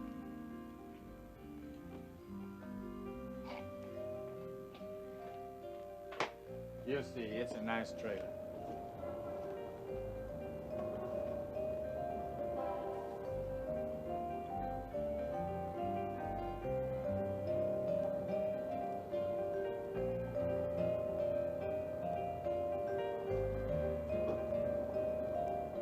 You're gonna pull south along this street, go maybe 2-3 blocks, then cross back in front of the house every 15 minutes. Henry, you go north, circle and cross back at 15-minute intervals too. Dovetail those so that the front of the house is covered every 7 minutes. You got it? Okay, and keep your eyes open all the time. You see anybody who doesn't even look like they belong here, you check them out. All right, head out. I'll radio you guys in a couple of hours. And anything you get, you feed me directly. Goodness, they're so grim. Well, they're pros. Henry was with the Secret Service till he decided he didn't want to traipse all over the world. Really? Yeah. Look, I don't think you're going to have anything to worry about. I checked out the house, and there'll be 2 men on the street 24 hours. Oh, and just in case, all you got to do is push this button right here, and they'll both be here in a matter of seconds. Oh, well, thank you. This button here. Yes, ma'am. You know, in the light of day, I'm beginning to feel rather silly about all this protection. I mean, surely Elliot would never come here Well, during you the never day. know. Oh, well, at least I know I don't feel quite as frightened as I did last night. That's good. And you won't mind if I leave you alone for a little while? Of course not. Okay, I've got to check up on a friend. She just got out of the hospital. Oh, go ahead, Ricky, please, and thank you again. You're welcome.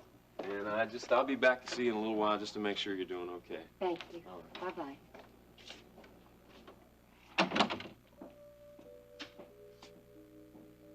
Terrible way to have to live. But Elliot was so irrational. If you tell Dennis he's Alex Wheeler's son, I swear I'll kill you. Dennis, yes. I have to call him, warn him.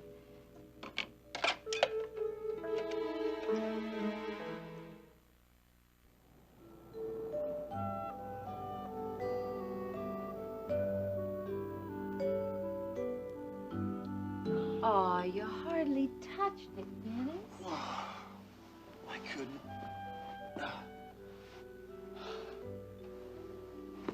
Give my apologies to the chef. Is your head still hurting, honey? I can't tell. Everything hurts. Oh, Dennis, I feel terrific, though. Oh, I had such a wonderful time last night, didn't you? I must have. How else could I wind up feeling this terrible? Guess that's the price you pay for having a good time. Not necessarily. Having a good time is a skill. I see you develop little tricks over the years to keep from paying the piper. Well, nobody taught me. Well, here I am. Paige Marshall, Ph.D. in good times. Trick number 1, a good morning after rub down. Oh, no thanks, Paige. Really, I'm fine. Come on, I can see what sleeping on my couch all night did to your neck. Let me work it out for you, honey. No, it'll be all right. No, it won't. You'll go around for the rest of your life with your head flopped to the side. Yeah. Well. See? Helps, doesn't I can't lie. it? Oh, that's what I like to hear, Dennis. Sighs of contentment. Tell me if I'm rubbing too hard, honey. No, that's fine. I wouldn't want to add to your suffering. And, that's just a point of reference. Oh, dear.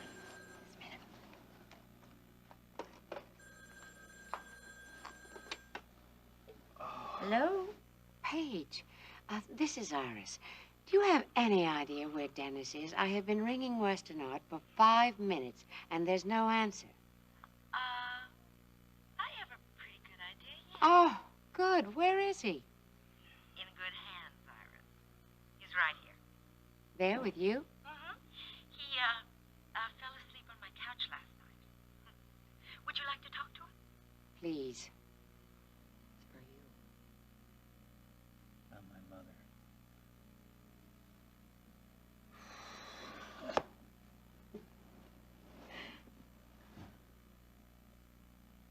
Mom? Dennis, I've been so worried about you.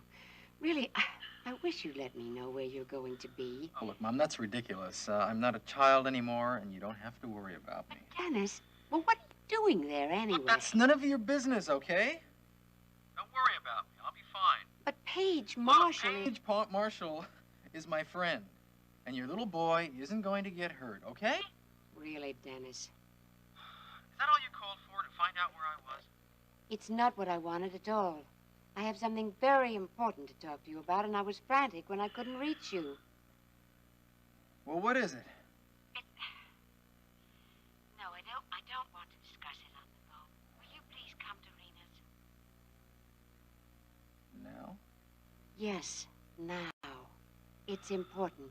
It's about Elliot. About Dad? What is it, Mom? What is it? Dennis, please. Just come as soon as you can.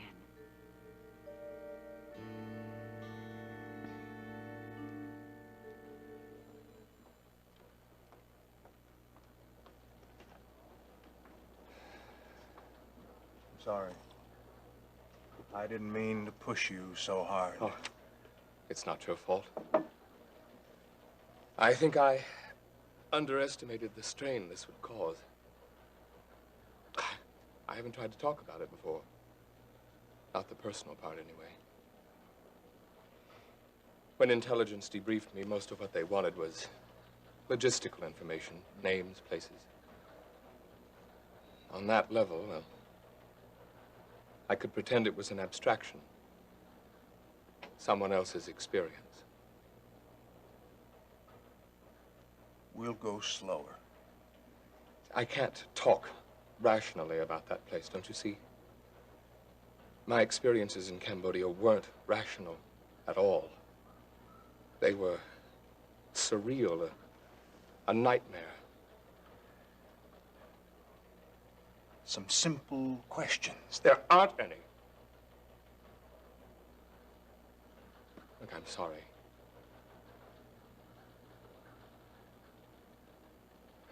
It's just that someone who hasn't lived through it can't possibly understand what it can do to a man, how unlike a man one can become.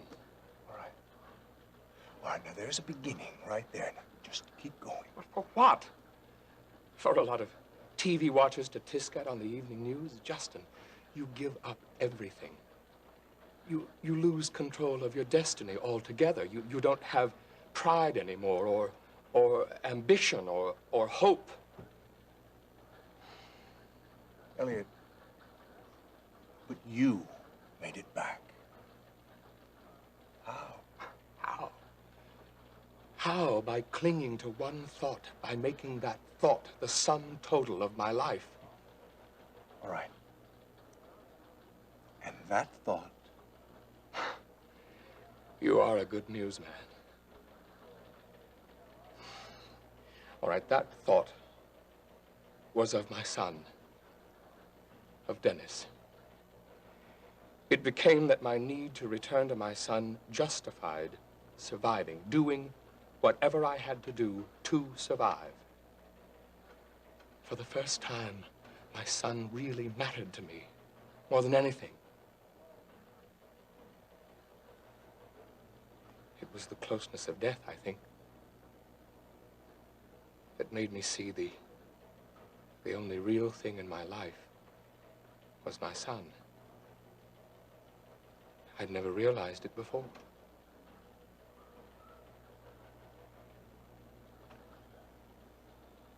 My father's death taught me something quite similar, but too late. I always loved my father, of course. But I always equally ignored my duty to him. For me, my racing was always more important. He called me just before his suicide. I couldn't hear his pain. I was all wrapped up in my own glory.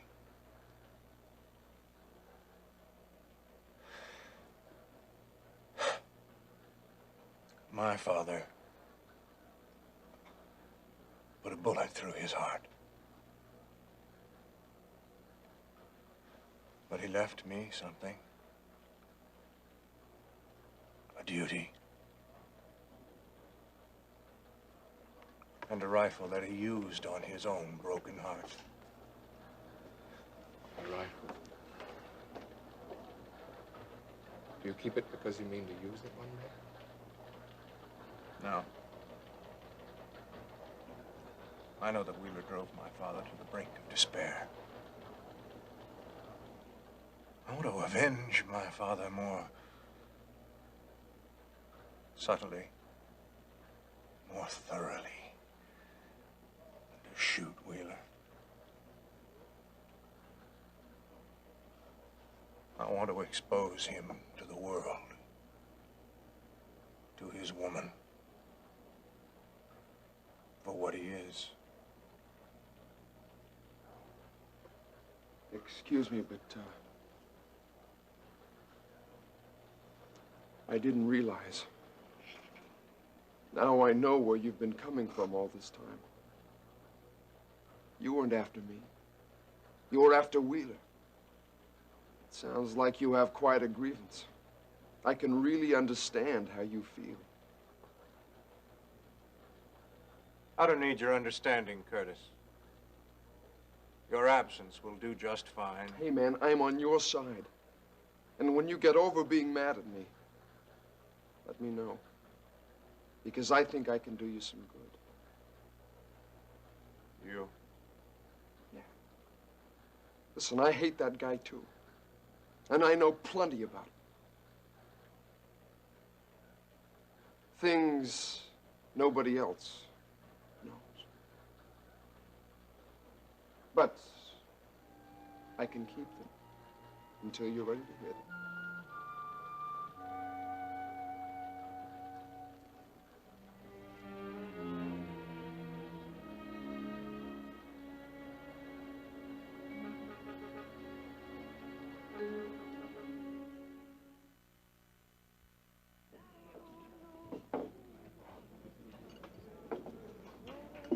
There you go. Oh, Maggie, that looks so good.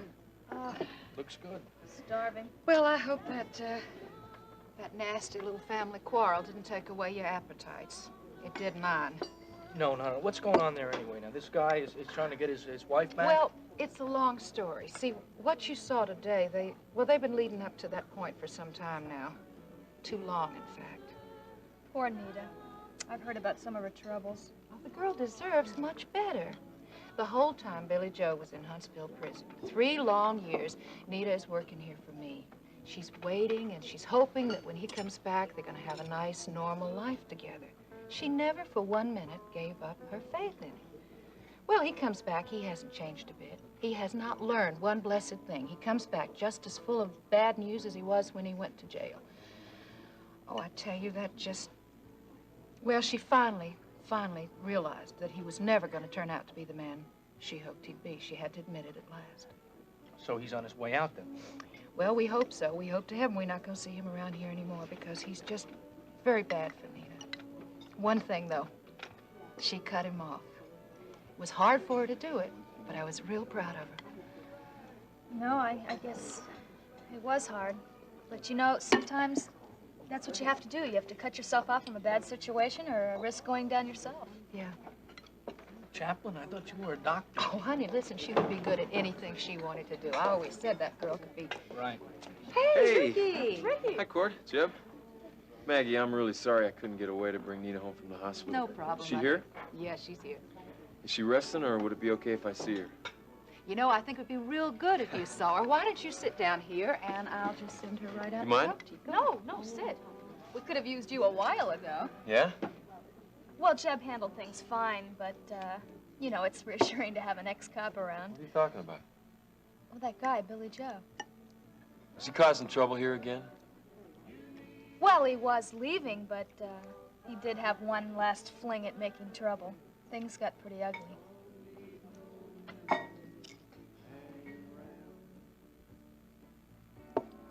she's always mad, and I don't know when she'll get over it. Well, this is paradise, huh? Yeah. Hey there, boy, how you doing, huh? How you doing? Ain't much of a dog, I'll tell you that much. Ain't much of a dog. You know what, though? Someday I'm gonna get me a thoroughbred. Maybe a shepherd or a pinscher, huh? One, huh? What do you think? You mean buy a dog? Yeah. That's crazy. What's so crazy about it? Now, if you got a plan. Yeah, plan.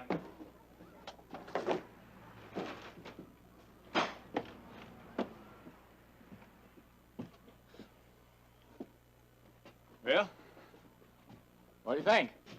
Home sweet home. About the size of a jail cell. Difference is, you can leave it any old time you want to.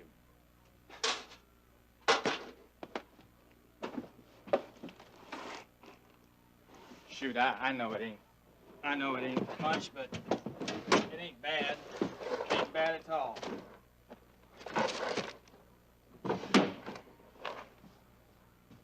You, own this rig?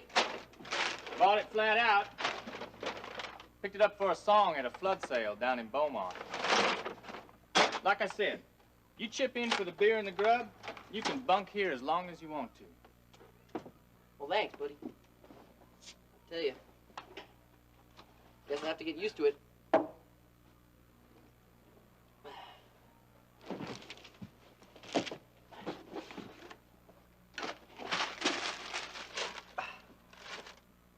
Hey, what? You got a place I can store this? Good place to hide it? Billy Joe, you toting a damn rifle around Houston? Boy, now I know you're crazy.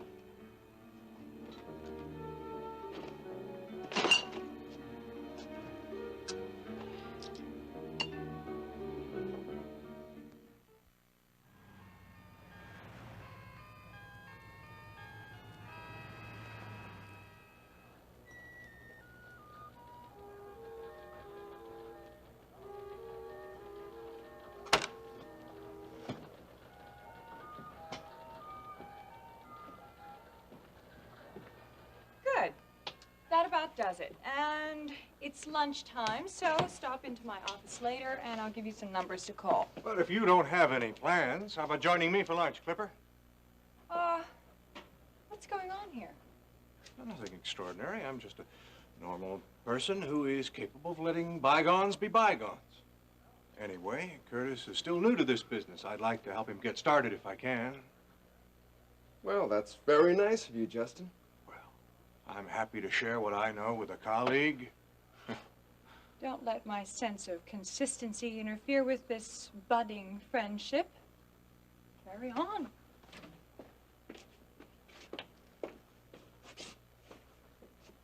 I appreciate this, Justin. My pleasure.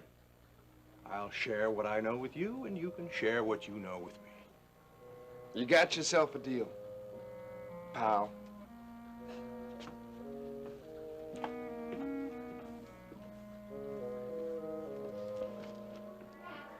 Hey, it's for horses. I meant, hey, wait a minute. Oh, yes, ma'am. Anything the missus desires. You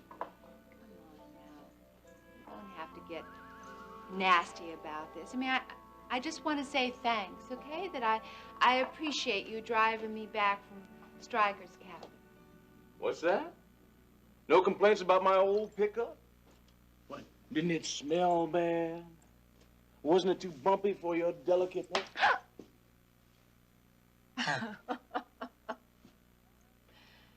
Okay, Okay, I guess I deserve that, huh? But I do appreciate it. Okay? Okay. I'm only sore at you because I guess I'm anxious about going to that business meeting to town today, and I guess my head was just in other things, that's all. Other things like going into town on a business meeting, or other things like going into town to see Justin? I said I was going to town on business. Now, I'm trying to be nice. Why don't you, Max? All right, Princess, all right. You're going into town on business. Now, what kind of business would you be involved with? Well, not that it's any business of yours, but I am going to be sitting in on the board of KVIK-TV for Daddy. You see, he's a major stockholder, and someone has to look out for his interests. Yeah, good old KVIK-TV. Isn't that where Justin works? How about that? Looks like you got more than one interest there, huh? Yeah, that's where Justin works. What of it? And so do 100 other people. Anyway, Max, the only reason I'm going there is to help out Daddy, okay? Lady, I don't think you even know how to be straight with yourself. Now, what is that supposed to mean? Now, don't you think it's kind of funny? I mean, up to now, you never showed much of an interest in all this business stuff. But now, all of a sudden, you're getting all kinds of anxious about it. Now, why do you suppose that is? Can't you take anything at face value? That's exactly the way I take it, honey.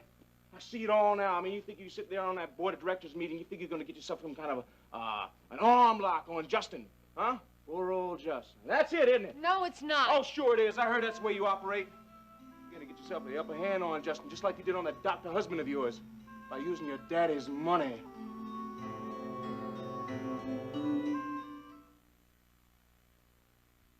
Max, dear, whatever my relationship with Justin is, one thing it isn't is dark and dangerous Max Decker's business. Now, you got that, Buster. Well, I reckon old Justin will take care of himself. Huh? Yes, sir. Now, there's a boy who knew how to cover his act. Well, we know, when we used to go hunting, he used to carry one knife in his belt, and the other one tucked safe away in his boot. Well, that's very instructive. And we've gotten a tight spot, like the animal might turn loco in front of us. Oh, Justin could turn and run like the wind before it did us any damage. Well, I understand a few years back, he even had the good sense to run off to Europe rather than marry into a dangerous situation. Now, I don't reckon he's gotten any dumber since then. You are the most ignorant, stupid, foolish Well, which one is it?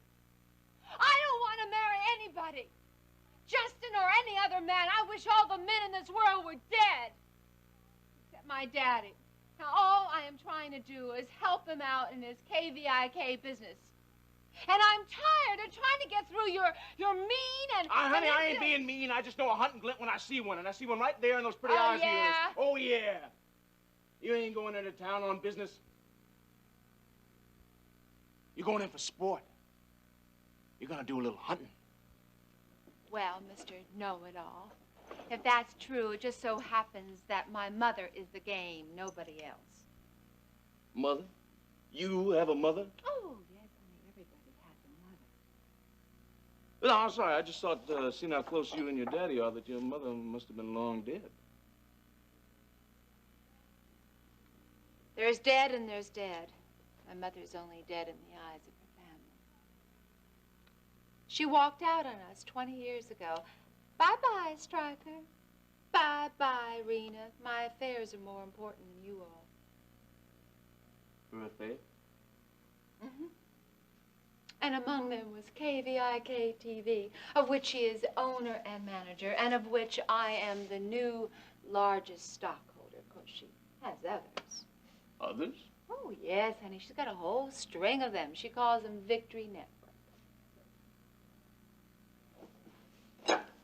Your mother owns Victory Network? Mm-hmm. They got radio and TV stations all over Texas. How about that? Hey, you got your daddy's proxy. Hot damn! I am my father's proxy. And I'm going to inherit that stock one of these days. So, you see, when that time comes, I want to make sure that I know what to do. Oh, and, you're going into town to learn the family business. Yeah. That's one way of putting it.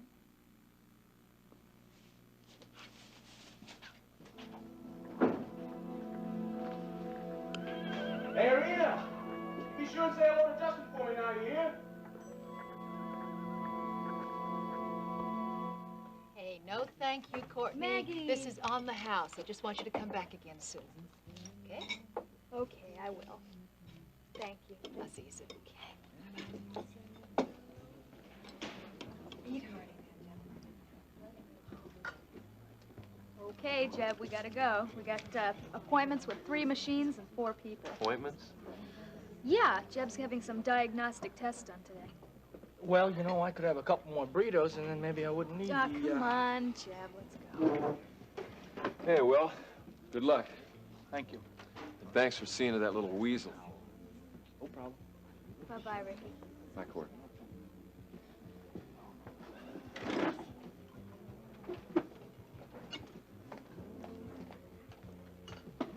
Hey there. Hi. Well, I hear he couldn't leave without causing one last dust-up. Well, he's gone, though. He's gone. Yeah, well, if you're lucky, maybe he'll stay gone. He won't come back. 'Cause I told him if he did, I'd You'd what? You'd go to the police and tell him you know he's the one who attacked Dawn that night?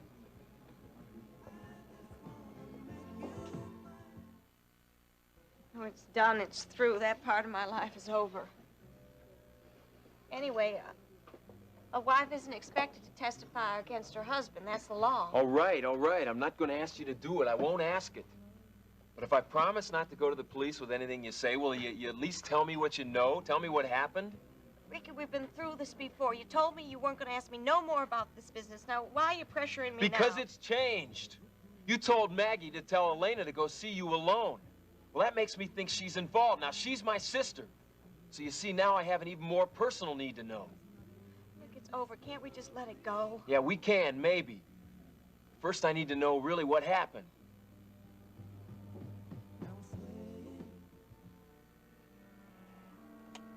What is going on around here? As I was walking up to the front door right now, 2 patrol cars stopped and watched every move I made. What are they doing, Mom? Watching this place? Yes, Alex arranged for them. Why? Well, that's why I wanted to see you. Well, you see me. Now tell me why Alex has these police watching me. They're not watching you. They're not. Then what are they doing here? Sit down, Dennis. Sit down.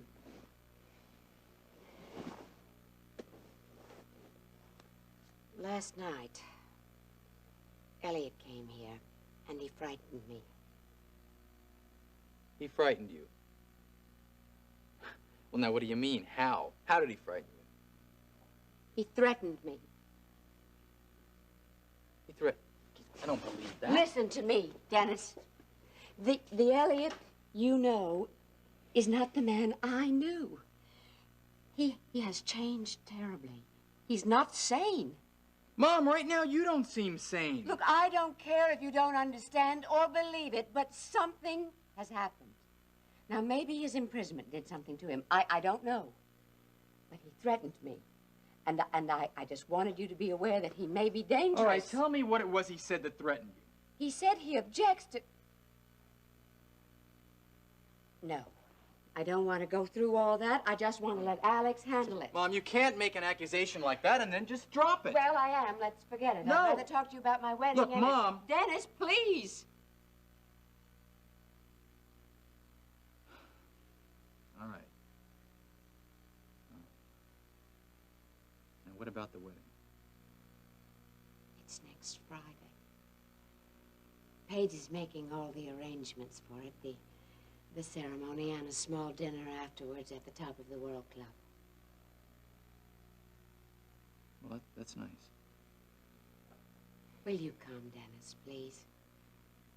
Even if Dawn doesn't like it. Well, it's really not going to matter too much what Dawn thinks of my being there. Because she's so upset with me right now that one more problem certainly isn't going to make a difference.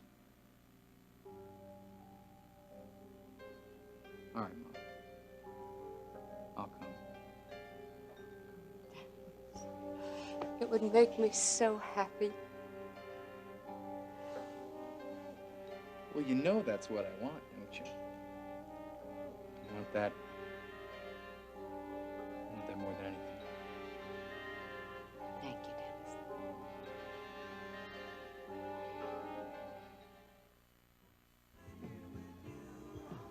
Do you swear not to tell the police if I tell you about Billy Joe? Yes. All right, then I'll tell you. Because Lena is your sister. But you gotta swear. I swear it, Nita. Billy Joe said that you're not gonna like this. Look, I put up with a lot of things I don't like. Billy Joe said that Elena was after him. He said that night that she fell down the stairs, they were drinking and necking in Maggie's all night. And he said that the night Dawn was attacked, he was supposed to meet Elena in the Western Art Gallery. But then things got mixed up and he... Well, that's why I wanted to talk to Elena, to warn her not to get mixed up with Billy Joe, just for her own sake, and never to do anything so foolish again. You mean Elena's been sneaking around with a married man? You mean she's been lying and... It's easy to judge. But it's not so easy to tell a girl that age what she can or she cannot do. I mean, look at me. Did I ever listen to my daddy? No, I just would not listen. Now I wish I had. I don't know if Elena did either.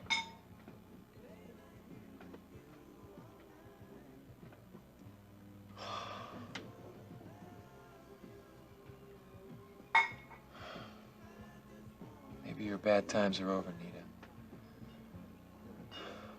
I think things are going to get better for you. And thank you for telling me about Elena. Yeah, that poor girl. Yeah, well, don't you worry about her. I'll see to it. I'll make sure she doesn't make the same mistake.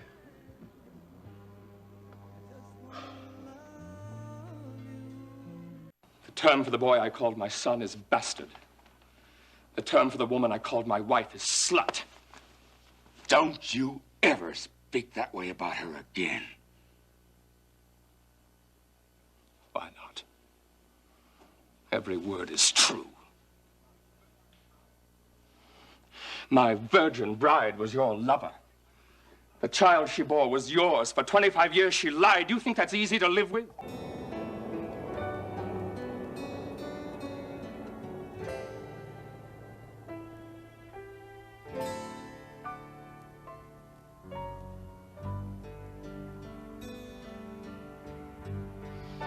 Well, there it is in black and white. Now you have to go through with it. I don't need any incentives, thank you. Never hurts. Well, what do you think of it? It's all right. Stiff. Why they make these things so dry escapes me. Well, you're out of romance and into minutia now. Trust me. I've been reading etiquette books for weeks. But there's one problem. Addressing these, I'm almost finished, by the way. I found myself wondering, should Mrs. Bellman get one? That's ticklish. I want Vicky and I to remain friends. Maybe I'd better give her a call, huh? You're on, boss. Good luck. Mr. Wheeler's office? From where? Bangkok. Mr. Greenwood. No, operator, I'll I'm take not... it, Terry. It's personal.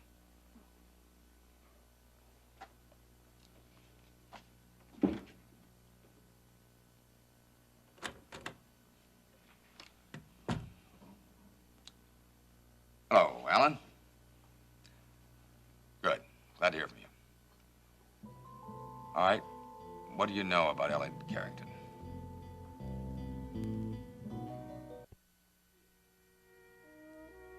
I see. So that's the rumor. No wonder, Carrington. All right, Alan, check it out for me, huh? Track down the man that you heard as a witness.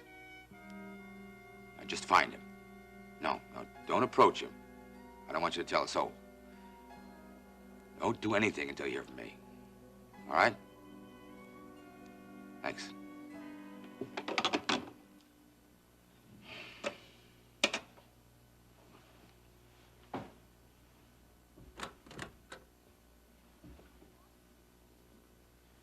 You rang, boss? Yes, Terry, I want you to call KVIK. I want you to tell Elliot Carrington that I want him here right away. Sounds more like a command than a request. Tell him that I want to discuss his past and his future. He'll be here.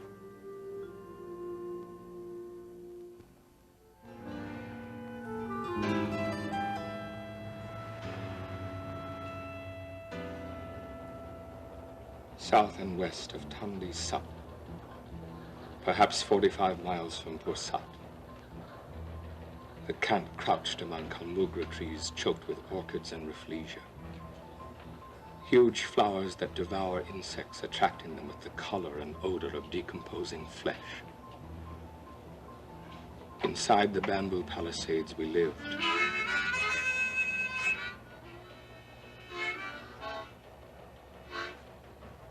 Some of us caged, some of us shriveled with fevers, all of us dying by inches. There was no hope of escape. And the men talk of home as people talk of childhood. Something idyllic and forever lost.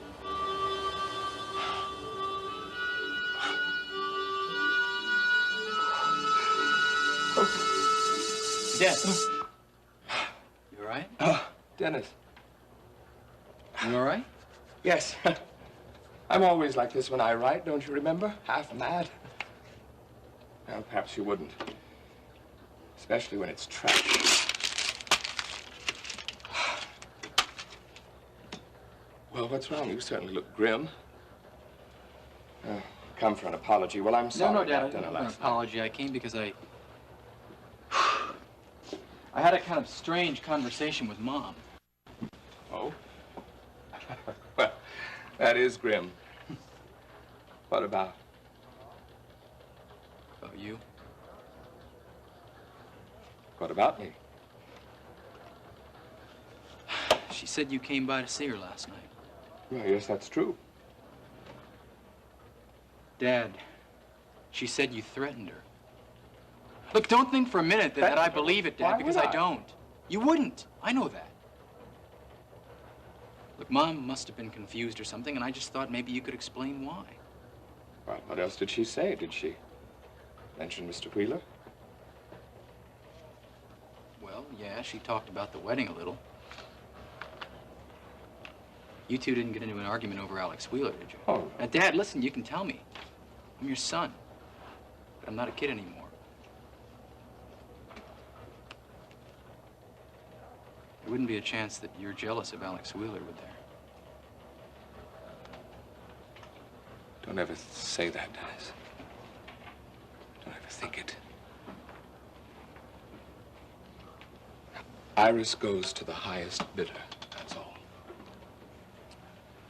As long as I have you, Wheeler's got nothing I want. Understand? You understand? Phone, Dad. Newsroom. Yes, this is he. Mr. Carrington, I'm calling for Alex Wheeler. Wheeler? What does he want? Well, he'd like to see you today, as soon as possible. Will you tell him I'm busy? Will you do that? He says he'd like to talk about your past and your future. Mr. Carrington? I'm on my way. Dad, what was all that about? Huh? Oh, about your mother. Well, Iris has always loved tempests and teapots. This is one. We disagreed. Ex-husbands and wives do that, you know. That's how they earn their exes, after all. Look, I'll call her later if you like. Clarify. If you'll excuse me, I have an appointment to keep.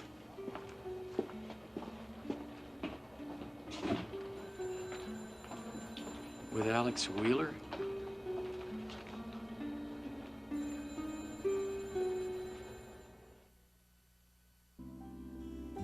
Never heard of him. You ignoramus. I suppose you never heard of the Top of the World building either. Of course I... Wait, don't tell me. Al Wheeler? Big guy, snake tattoos? Wasn't he the one who beat up that shrink for telling him that his mama was... No, that was Albert Wheelis. Listen, Bernie. Not everybody in Houston got here by way of Huntsville, you know. As a matter of fact, Alex Wheeler just happens to own the World Building. And that's where I work. Think of the bucks that dude's got. Must be a zillionaire. Yepper.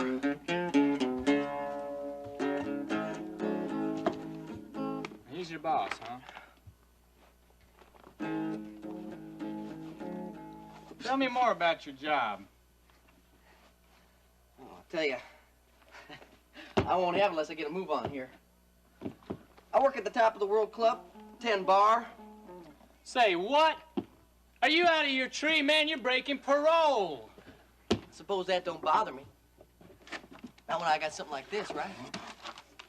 So you're gonna wind up back in the bucket for a lousy holdup? No, man, not me, not ever.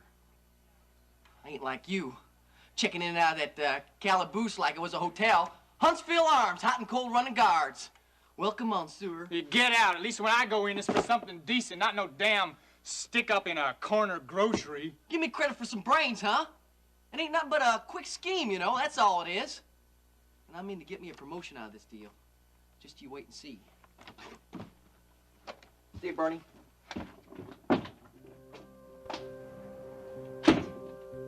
Promotion.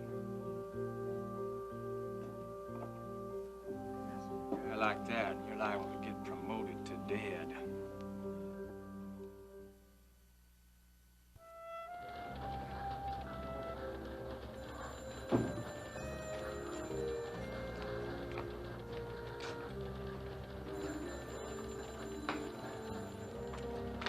Where's Justin? I'm busy, Rena. Don't you ever knock? Where's Justin? Star is out to lunch, as per usual. You mean he's out of the building?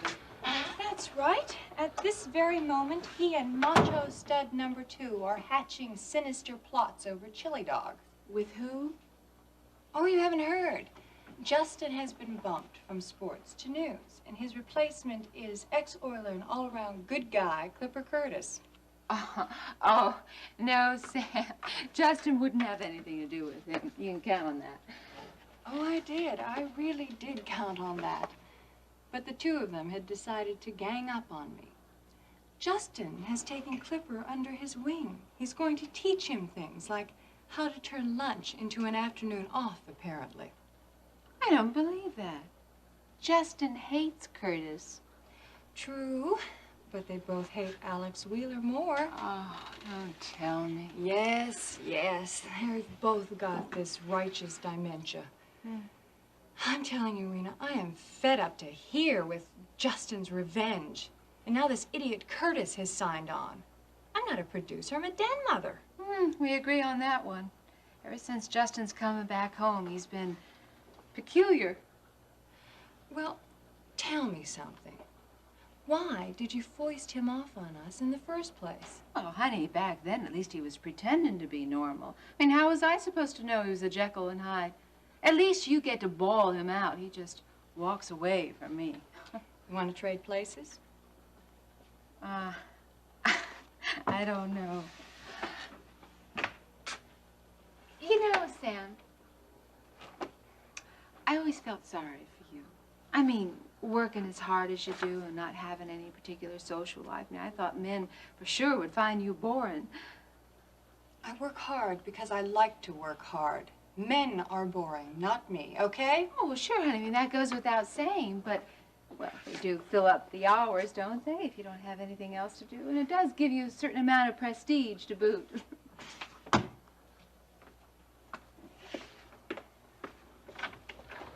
I'm busy, Rena. If you came here to insult me... Oh, honey, no. All I'm trying to say is that maybe your way is best. Maybe I should become a career woman, too. Oh, Rena, please. What's so strange about that? Besides, I've got a head start already. You see, I didn't come here to insult you, not even to see Justin. I came here for a board meeting. What? That's right, honey. You're looking at a new member of the board of KVIK. Don't tell me. You're taking Stryker's place? Mm-hmm. Does your mother know about this? She's about to find out. Bye-bye.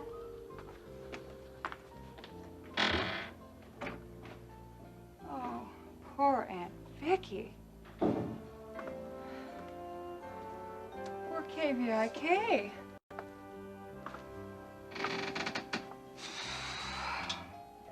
Poor me.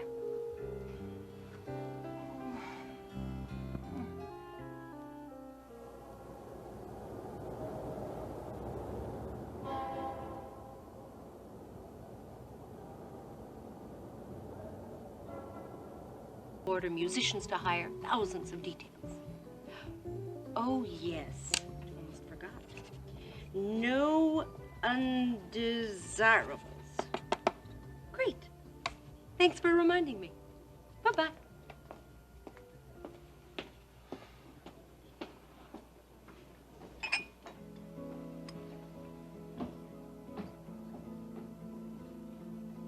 That's it. It's perfect. What? The wedding. Alex won't be in his office, will he? Or in his suite. And there's gonna be so many people there. I mean, who's gonna notice? You.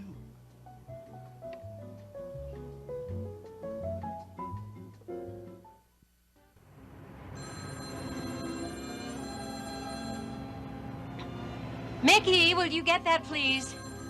Mickey? Why do I have to do everything myself? Hello, Victoria Bellman speaking. Vicky, this is Alex. Alex? Alex who? I used to know a man by that name. Please, Vicky. I'm sorry. Why don't we let the past be past and start off again on new footing, hmm? Yes, I want that very much, too. I'd like you to come to my wedding on Friday. I was going to send an invitation by mail, but I thought that might, Vicky, what do you think about it? Vicky? Yes, Alex. I'll think about it. Vicky? Vicky?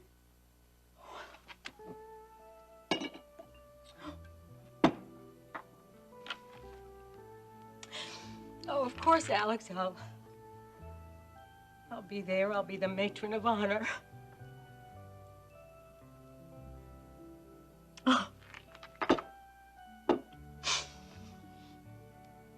Weddings always did make me cry.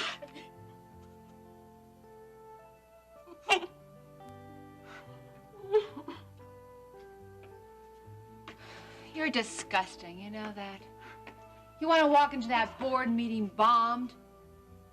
This might find out, honey, that you've run out of gas and picked themselves a new president. That's so considerate of you, Rena. Whence all this concern for KVIK? I've got Stryker's proxies, honey. And his nomination of me to sit on the board in his place. We think we should keep it all in the family, don't you? I can raffle off the whole damn network for all I care. You'll support Stryker's motions, Mommy, or we just might do that. Well, it's time to go. I'm just dying to make my new position official. I'll see you back at the office, Curtis.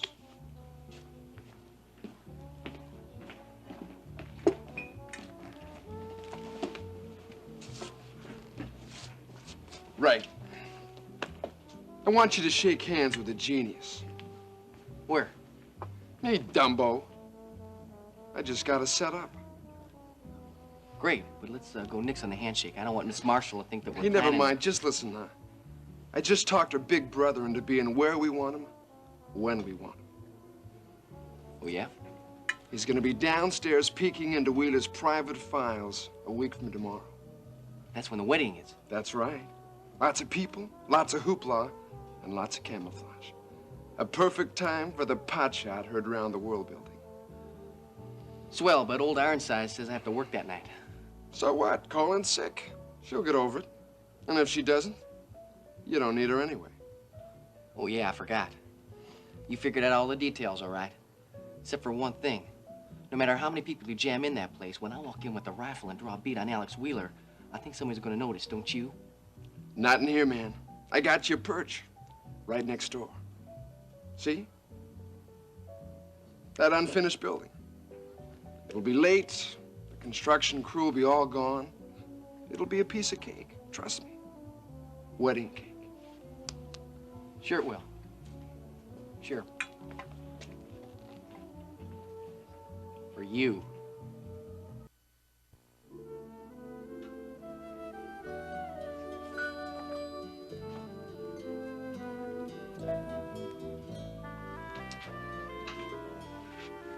Hi. What?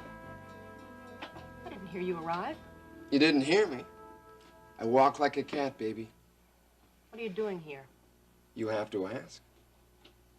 Get out. You're gorgeous. Just like always. I'll call building security. I swear I will. Your body, when you watch your back like that, is just too much. I'm calling. Lunch. Lunch. I'll call Alex then. I said I was having lunch. Upstairs in the club. I mean, there's no law against that, is there? I thought I'd drop by and see an old friend. Enemy? No law against that, is there? Just go, please. A lot of memories up there. I saw your face at every table. Remembered how you sat in every chair. And the nights, how you looked in the dark. Only the line of your body against the window. Stop. And the city outside, all the lights. You, standing there. Your shadow covered half of Houston. You lied to me. You used me. I know. You used me right back. Liar. People are complicated, Terry. They love, they hate, they use what they've got. You had me. You had me good. I filled up the hours, filled up the rooms you were in, filled up your bed. That's all you wanted. Just a man, a lover. And don't tell me I didn't love you, because we both know I did. I just wanted more. Instead, I lost what I had. Look, Terry, I'll take my knocks. But let's not kid each other, huh? I'm not a saint, I never will be. But let's not play outraged and pretend like everything's gone. What about the nights? What about this? Clifford, please. Please go. I can't think. If you want, we'll talk some other time, but please just Some leave. other time? Some other time? Yeah, right. Took Wheeler 25 years. How long's it gonna take us? Excuse me. Elliot Carrington to see Mr. Wheeler. Yes, He's expecting you. Please come in.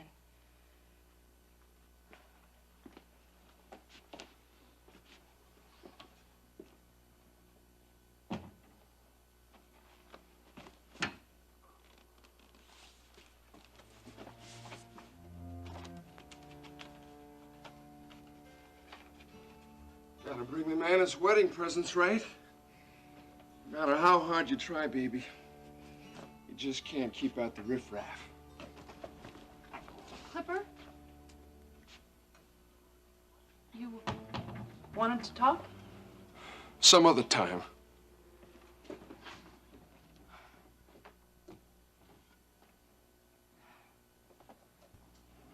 Can I get you something? What? Coffee? Marvelous. We're going to be civilized, are we? I thought so, yes. I beg to differ. Let's drop the pretenses, Wheeler. Sit down.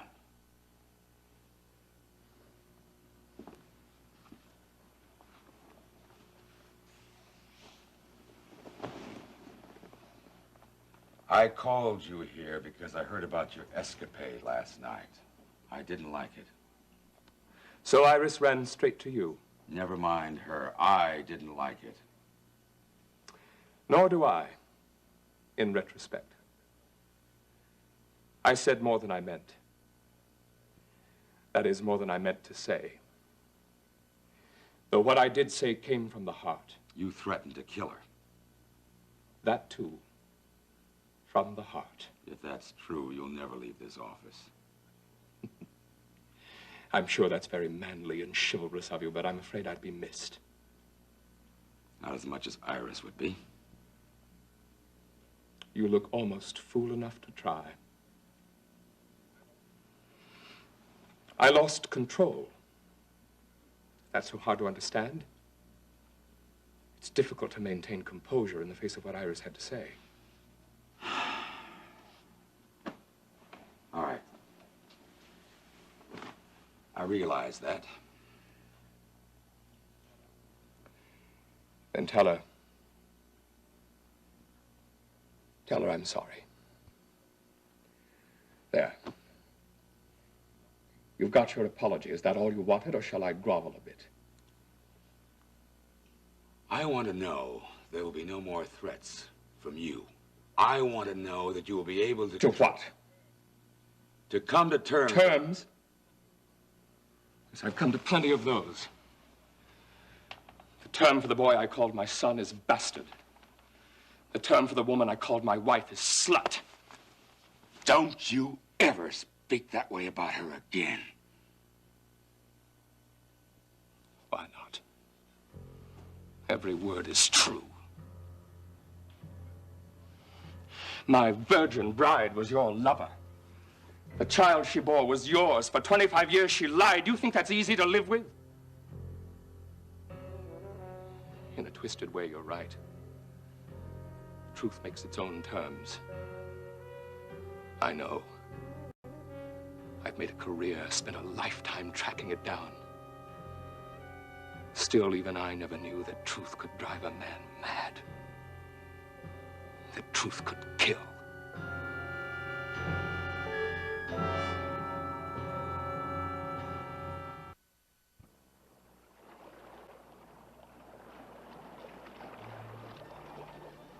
All right, could you have him call me tomorrow, please? Thank you. Oh, it looks like Elliot Carrington's not in his office. I'm not very surprised. We've frittered the day away. Yeah, we sure have, huh? What, frittered? Were you complaining? Oh, no, no. No, but all good things must come to an end. What were we just talking about? All right, all right. I do have to get home, though.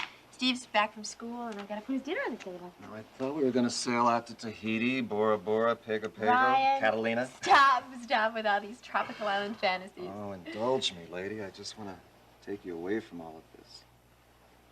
I really don't like it when you talk that way. It makes me nervous.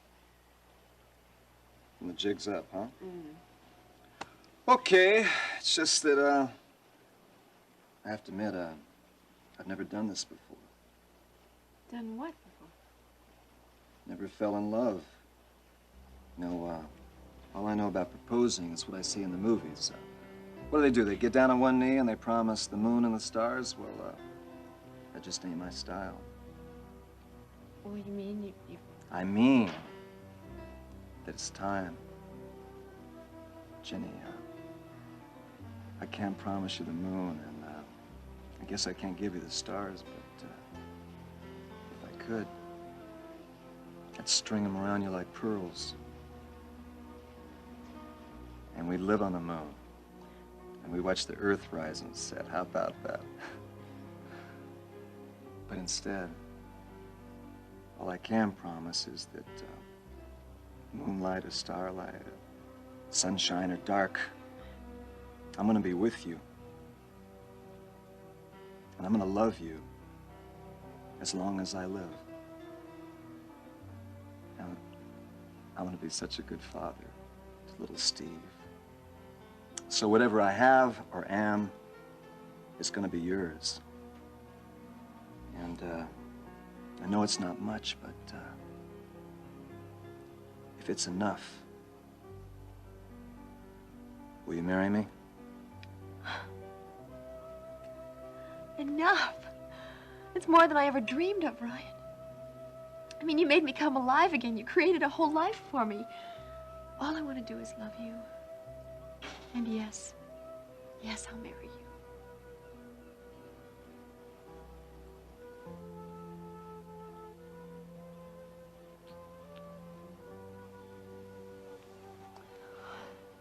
I love you. Oh, Ryan. My wife. Oh. Okay, when, huh? When? When? I guess we do have to think. We have to think about that, don't we? How about before Christmas, huh? We'll have a family for the holidays. Oh, yes, that's wonderful. Come here.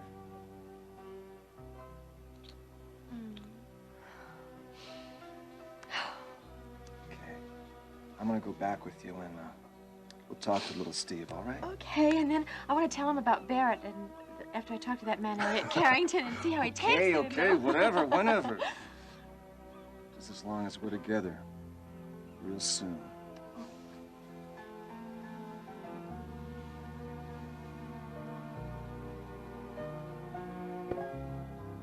You better think twice before you threaten me, Elliot. Threaten you? Perhaps I am. I haven't given it much thought. It's one thing to show up at night and bully your ex-wife. I think you'll find it difficult. I don't think you'll be able to handle me. What do I care about you? You're not the evil genius of this saga. That honor is reserved for Iris. You most likely never even knew my name. No, I didn't. Not then. She never mentioned you. Why should she? She had no intention of marrying me until she was pregnant. Try to see her side. She did what she had to do for Dennis. Then why did she have to do it to me? No. I will not see her side. I'm blinded by my own. I've lived 25 years of my life in a lie, in a dream. Don't you see? Now Iris decides to wake me and say, your youth is gone, your son is gone, so won't you please go away too and not make a fuss? And I tell you I won't. Not for her, not for you, not for anyone. I'm going to hang on to what's left of my life, and I don't care who it hurts.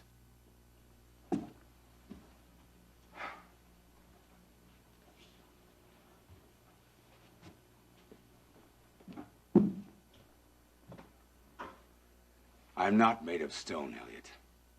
I can see you've been going through hell, and I'm sorry for it. Spare me your sympathy. But I'm not sorry the truth is out. I can't change it. I wouldn't if I could. I want my wife and my son. Your son? There's more to being a father than copulation. Any simpleton can master that, any animal. But after that, where were you? Where were you when he was born? When he learned to touch, to speak, to walk? For the first 10 years, Dennis was sick every day of his life. Where were you then? He is my son. He's my blood. He's more than a fabric of blood and genes. He has my life. The life I gave him. What have you given him? Every heartbeat. Every breath he ever took. Your concern for him is moving. There's another matter, Elliot. You left him 15 years ago. That was a mistake. I didn't know how much he loved me. He understands. You don't know how readily he forgives. It all depends on how much he knows, doesn't it? I wonder how much can be forgiven if he knows what really happened at that prison camp. What do you mean? What are you accusing me of?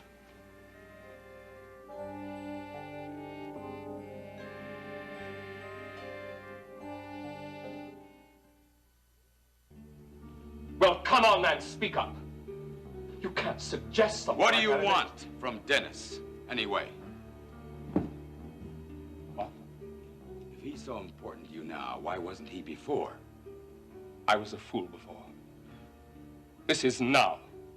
What then? What do you want from him now? Nothing. His attention, affection. Mm-hmm. Is that all? Why do you talk a lot about understanding, about forgiveness? I can't see that that's any of your business. I'm interested in Dennis, not you. And I will do anything I can to keep my son. You're using him, Elliot. You're using him to forgive yourself for something you suspect no one else would forgive.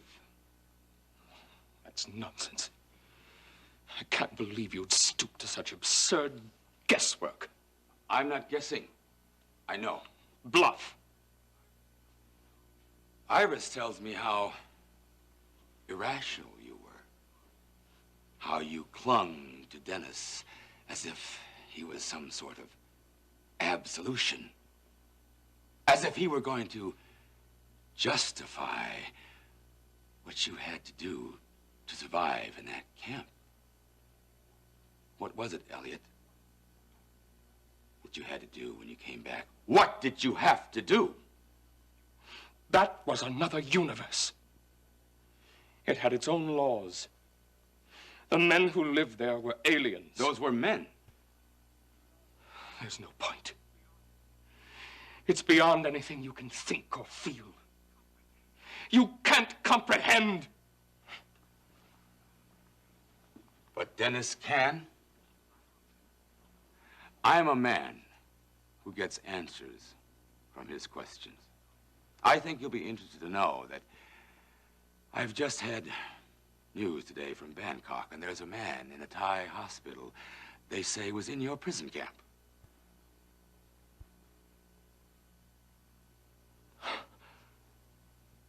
I don't believe you. What's his name? I could just make a phone call. I could have him questioned. Or I could have him brought here. No! Oh. All right.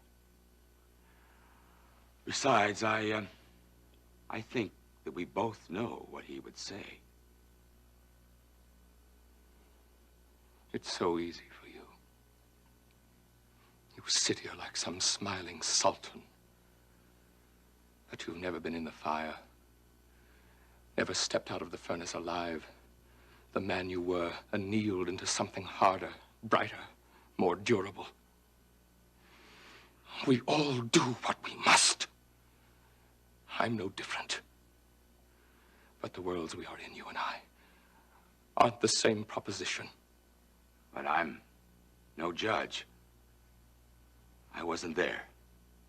But I won't have you clinging to my son like some parasite. I won't watch you both destroyed. So you're going to tell him?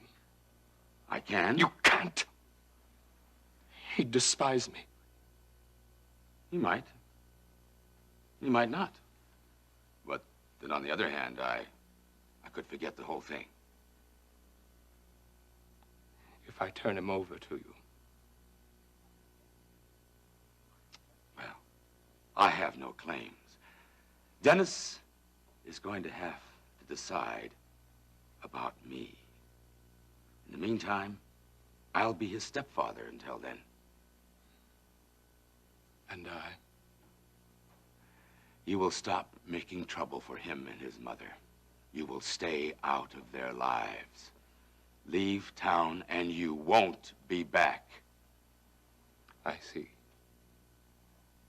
Or else. Or else. Dennis will find out exactly what it is that he's been asked to forgive.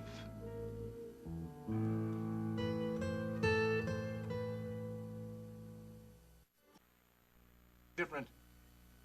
Look, man, I've been around those kids the last 3 years. They hang around rock and rollers like orphans looking for a home. Or else they just end up on the street or want to do themselves in. Now, I had a girl that I cared a lot about, and she was a lot like Elena. And I turned my back on her, and she killed herself. Now, for God's sakes, man, don't do that to Elena. Don't push her. Don't let her do the same thing. I want to know what's going on. When I told Dad what you said about him threatening you... You went to Elliot? Well, yes, of course I did. What did you expect me to do? After you acted so frightened, I got a little worried. I couldn't believe Dad would do a thing like that. I still don't. Well, what did Elliot say? He said that you were overreacting as usual, but I really didn't get a chance to talk to him that much. You know why? Because your great friend Alex Wheeler called and ordered Dad to be in his office immediately. What is this, Wheeler's way of handling your affairs? Alex is only doing what he considers best. Best for whom? For Alex Wheeler, that's whom. Mom, I cannot sit around while Alex Wheeler shuffles you and Dad around like some chips in a poker game. Dennis, you don't understand. I understand that Wheeler cares nothing about anything but winning, that's all. That is And not he certainly true. doesn't care about life, Mom. That's not true. Then why did he call Dad at the station? Why did he do that? What did he do? Make a threat? Did he tell Vicky Bellman to fire him? If he wouldn't immediately appear in his office? No, I'm sure he wouldn't do that. Then what is he doing? What kind of threats is he making right now? Look, Elliot is the one who made the threat. What's Wheeler up to? Why did he call Dad into his office? I don't know, Dennis. Really, I don't know. Yeah, well, it doesn't matter, Mom, because Dad just walked in and he'll give me an answer. Dennis, wait. Please?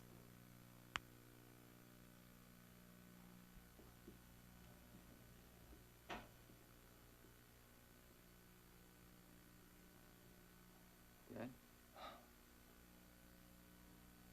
You look awful. What did Wheeler do to you? A drink. I need a drink. Yeah, sure. I've got some scotch right over here. It's left over from the party. Let me get a glass. No. Forgot it.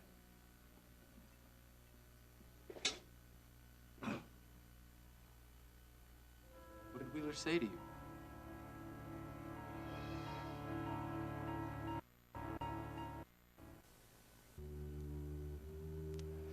Wheeler did a number on me, that's all.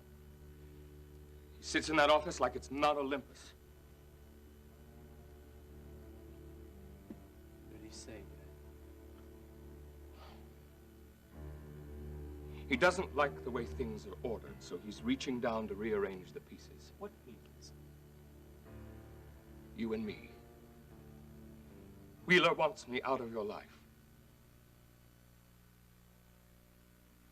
He threatened you, didn't he? I knew it! I told Mom! Well, he'll listen to her.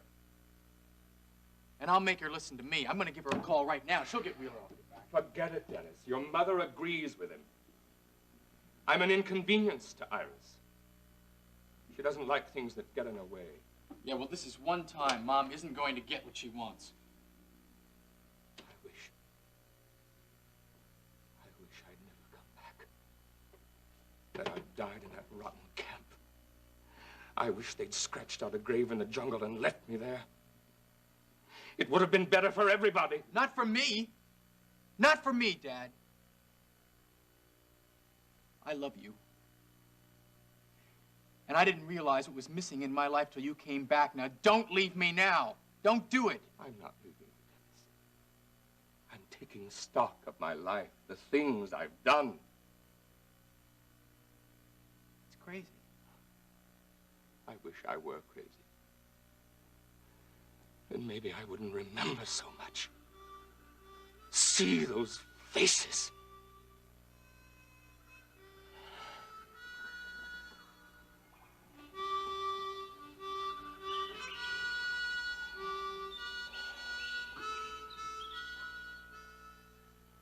What faces? The men in the camp. Their eyes on me. I can't stand up to that. I've got to leave. Please try to understand. No! You know what you're doing, Dad? You're giving up. You're saying to Alex Wheeler, take it all. Take Iris. Take my son. Take my life, which was given back to me by a miracle. Don't do it, Dad. You can let Wheeler try to push you around, but don't let him run your life. I can't stay. I want to, but I can't.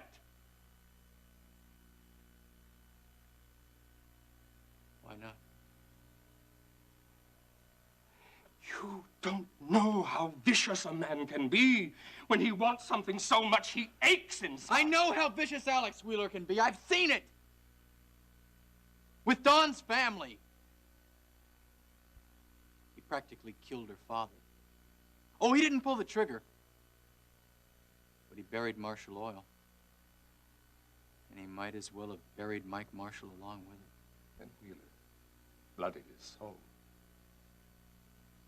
Men do that. To get what they want.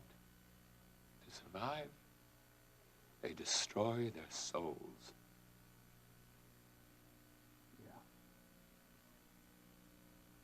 That's what Wheeler's like, all right. But he can't do that to us. Dennis, you don't know what happened to me in that prison camp. You don't know how weak I was. Dad, you've always been a fighter. You never let Mom push you around. Don't start letting Alex Wheeler do it. I don't think I can stop him.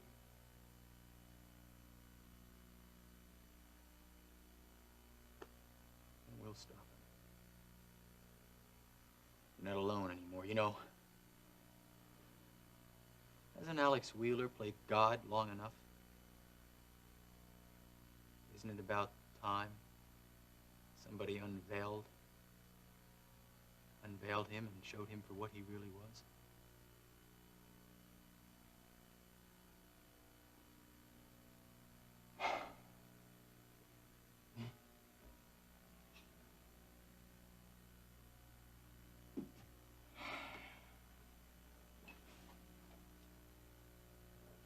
What you need right now, Dad, is something to eat. Why don't we go over to Maggie's? Food's good. People are nice. You'll feel better. And we can talk some more. say, son?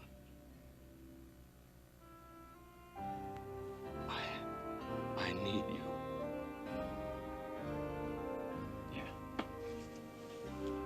I need you too, Dad. Come on. You sound upset, darling. What is it? I just talked to Dennis. He is jumping to all sorts of crazy notions about your threatening Elliot because you called him into your office, and I didn't know what to say. I have to know what you and Elliot talked about. I'd be glad to talk to you about it. Fine. But not on the phone. Now, look, will you come and have dinner with me? But, Alex, Dennis is so disturbed. Well, he'll calm down. These things take time. Now, I want you to get dressed for a very romantic evening. We've been remembering a breakfast we never had for 25 years. And I want the memory of this dinner to last for a lifetime. All right, Alex. Good. I'll have Ricky come and pick you up. Goodbye, darling.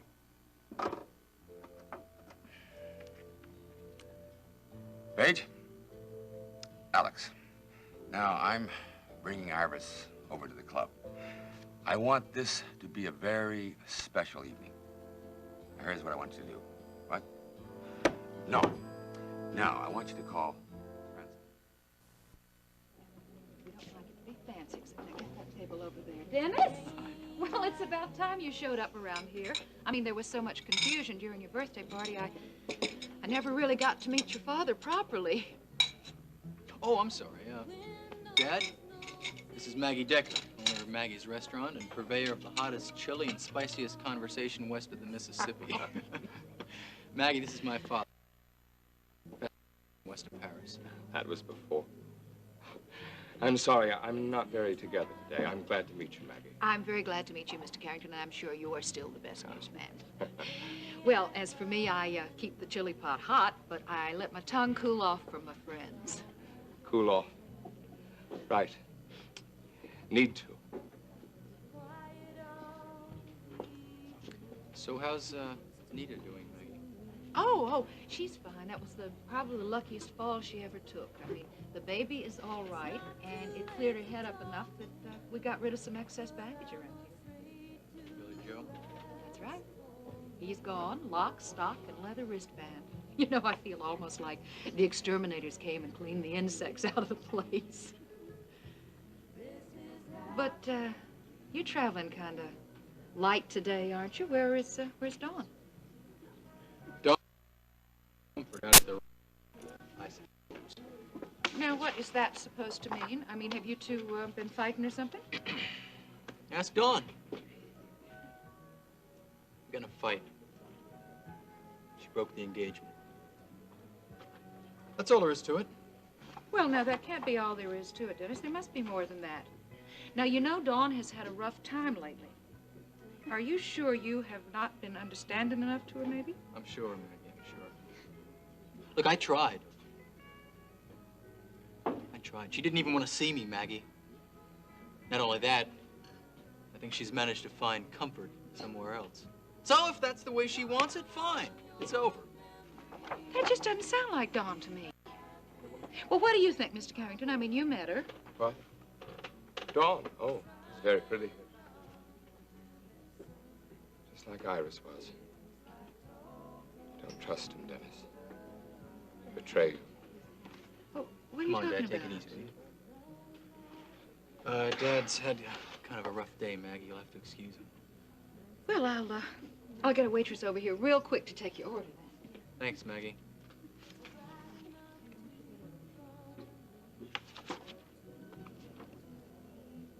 Order something?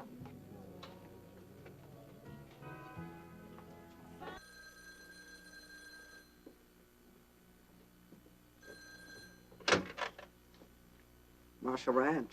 Kate, it's Maggie. Listen, Dennis came in here a while ago looking like the world had poked him in the eye with a sharp stick. And he told me that the engagement is off between him and Dawn. Is that right? No, it's not right, but I'm afraid it's true. You know, I've tried to talk some sense into the girl. Well, now, honey, it seems to me like maybe Dawn and Dennis ought to do some talking to each other. You think you could get her to come up here? I don't know. She's been moping around here like a little filly that lost its mother. Well, I think it might do them both a lot of good if you could try, honey. See, Dennis and his father are sitting in here now getting ready to have supper, and neither one of them looks like they're going to do any cartwheels. I think a pretty face just might cheer them both up. I'll do my best, Maggie. Thank you for calling. Bye-bye. Maggie just heard about y'all breaking your engagement. Dennis is down at the restaurant now. She wants you to come in and talk to him. No. Why not, Dawn? I was so encouraged when you went in for Dennis' birthday party. Yeah, well, I should have stayed home. What happened? I don't want to talk about it, Grandma. Listen, honey. There never was a pain or a sorrow in the world that was made any better by staying hidden. Now, why don't you tell me what's going on with you and Dennis? Well, I just think if I'd had more time, I could have gone back to the way that it was between us. But Dennis wouldn't wait. What does that mean? Oh, don't you know, Grandma? Don't you know the theme song of America's Modern Male? If you can't be with the one you love the one you're with. Now, Dennis would not go along with that kind of cheapness. Well, it wasn't just Dennis. It was a member of this family. Someone who doesn't care about people or feelings or morals or anything but herself. I'm afraid there's only one person in this family that fits that description. Yeah. Paige. If she were a dog, her tongue would be dragging on the ground the way she's panting after Dennis. Are you sure of that? Now, I wouldn't put anything past her, but... But she wouldn't steal her sister's fiancé? Well, she's been slipping for some time. But if that's true, she's really hit bottom. Oh, she just sneaked her way in. When she found out that I couldn't stand to go to the gallery, well, she just went there to help Dennis out. Then she threw that big birthday party for him. Don't you see that it wasn't an accident that she had it at the gallery? Well, I can't say that I thought much about it at all. Yeah, well, Paige did. She had it planned right down to the last bottle of champagne, which she and Dennis drank. And afterwards, oh, I can just see them now, laughing and giggling all the way up those winding stairs, right into Dennis's bed. Oh, that girl's sending herself straight to hell. Yeah, maybe so. But she's ruining my life along the way. Excuse me. Oh, Paige. Paige, you're headed for a big fall. You're taking poor Dawn with you.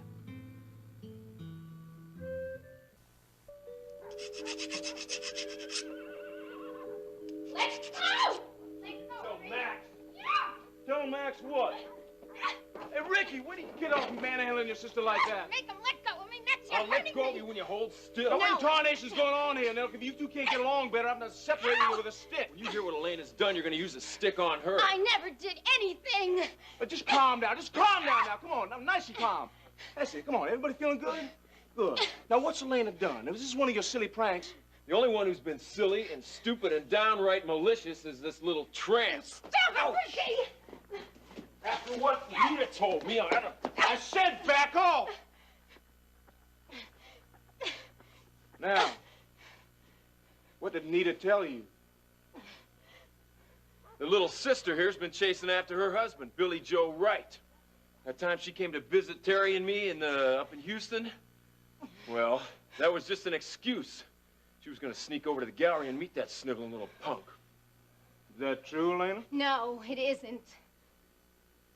Well, now that I think about it, you were so anxious to get out of Maggie's, you were willing to give up a chance to sing with the band. Stop you it, were Ricky. squirming around in Maggie's, dying to get over there, and Don was getting beaten half-raped. Nita is wrong. I had nothing to do with it. Now, wait a minute. Excuse me. Billy Joe was not even there, Max. Are you admitting that you were going to meet another woman's husband? Max, He was after me. I had to meet him, don't you see? If I didn't, he promised to tell you and Ricky that we'd been kissing that time I fell down the steps at Maggie's. Well, Max, I knew you'd kill him if you found out. So Dawn got knocked around because of you. That little wimp was after you? And he took it out on Dawn? No! Why doesn't anybody believe me? He wasn't even there. How do you know? Because he told me. He had to work that night and he couldn't get away. And you believed him?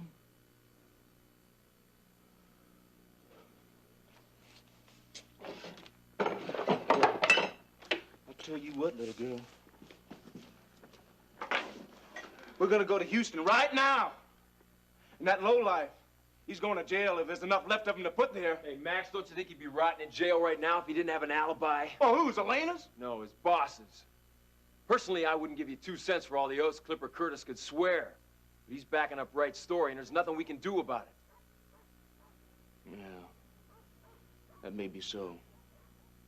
But right now, there's something closer to home we gotta tend to. I want to know why you didn't tell us about this when Dawn got hurt. Elena? I wanted to. But you didn't have the guts, did you? I tried to tell Dawn. Really, I did. Oh, Max, you gotta believe me. Yeah, well, trying isn't enough. I want to hear you tell Dawn how you're alley-catting around almost got her raped. Now, let's go. No! No! You're trying to railroad Billy Joe, and you don't have a shred of proof. You are a self-righteous pig. What do you think this is, girl? Some kind of court where the guiltier you are, the easier you get free? No, you're gonna go face up to Dawn about what you've done. Now, let's go. No! Let go of me. I'm not taking it. No!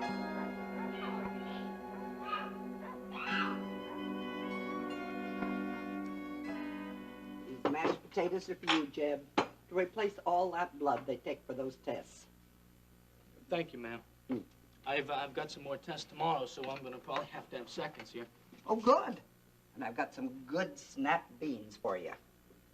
Now, I guess Dr. Cook couldn't fix hearts, but it takes plenty of good vegetables to make blood. I don't think that's very scientific, Grandma. Well, I'll leave the science to the doctors. Now, I've raised 2 generations on clean living, hard work, and plenty of good vegetables. It's only after I've got them grown that they went weak and pale on me. Come on in, you little sister. Come on. You stand right here where everybody can have a good look at you. Now, you tell Dawn what you done.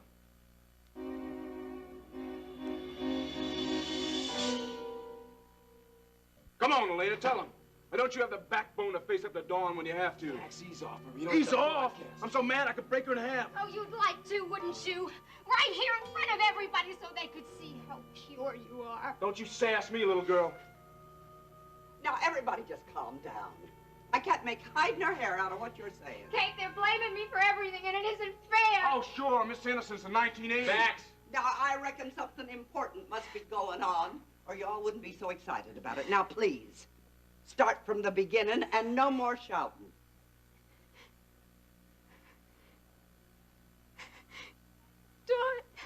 Dawn, I tried to tell you. Don't you remember when I told you about meeting somebody in Houston? Yes, but... Tell her who you're gonna meet. I was supposed to meet Billy Joe right at the gallery. I had to. I mean, we were drinking beer. And we were kissing the time I fell down those steps at Maggie's. And he threatened to tell on me if I didn't meet him. But I don't see what... Well, it was the same night that you were attacked. I couldn't go to the gallery because Ricky was protecting me like I was 12 years old. But Billy Joe wasn't there either, I swear. Oh, sure. He couldn't get away. At least that's what he told me. And it couldn't have been him. Billy Joe? was to meet you at the gallery? I don't think he was the one that hurt you, Dawn. Honest, I don't. But I should have told you, and I'm sorry. I'm sorry. I tried, but I just couldn't. I just couldn't.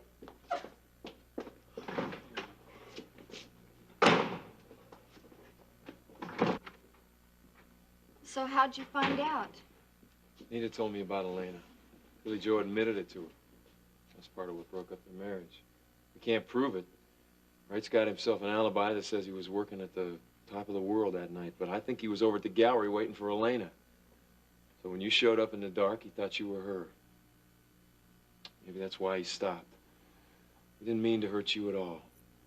Just Elena.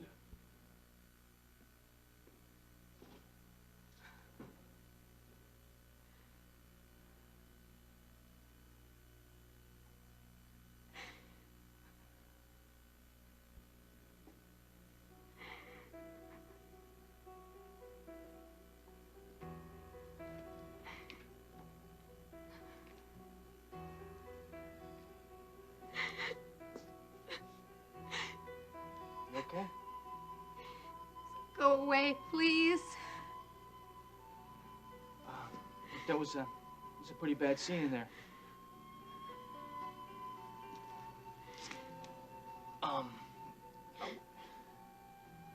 Look, this may be none of my business. It's not. But I thought I saw a lot of brotherly concern back there. You got yourself there in a messy situation, you know? Look, if you're gonna pull the high and mighty bit on me, just beat it, okay? I have 2 saints in there guarding my morals. I don't need any more. I just want you to know that whatever you've done, look, I've done a lot worse, okay? I want you to know that. Great. Supposed to look up to you because you've done a lot worse? No, I don't want you to look up to me or down on me. Just talk to me, okay? Why should I? You wouldn't understand.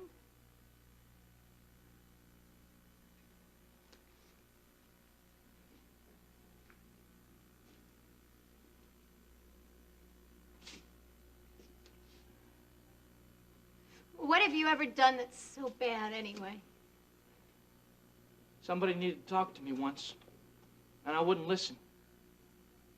Now, I'm not going to do that twice. Come on. What is it that's got you so mad? You really want to know? I do. I really do. It's this place. Nothing ever happens here. The sun comes up and the sun goes down, and it's Max acting like he just stepped out of the colored pictures of a kid's Sunday school book. And it's feeding the horses, and it's doing the chores, and it's cooking and doing the dishes over and over and over again till I could scream. You want a lot more in life then, don't you, huh? Yeah, I sure do. I want to sing, and I want my pictures on album covers and in magazines, and I want people to know me, and I want them to love me for it. Nobody here understands that. I do. No, you don't. Nobody in this cow paradise does. Nobody cares what's right for me. And nobody loves me. Well, I'll tell you something. I don't belong here. Not anymore.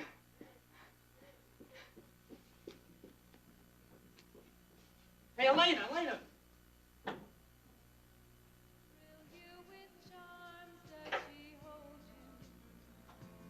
Like the way I used to do. Does she dance? Is it something that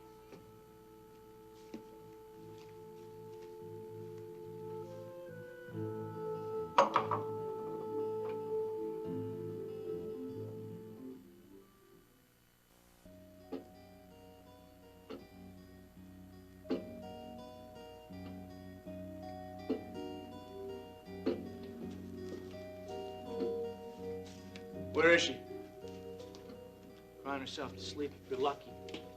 If not, she's hitching her way into Houston, L.A., New York, anywhere to get away from you.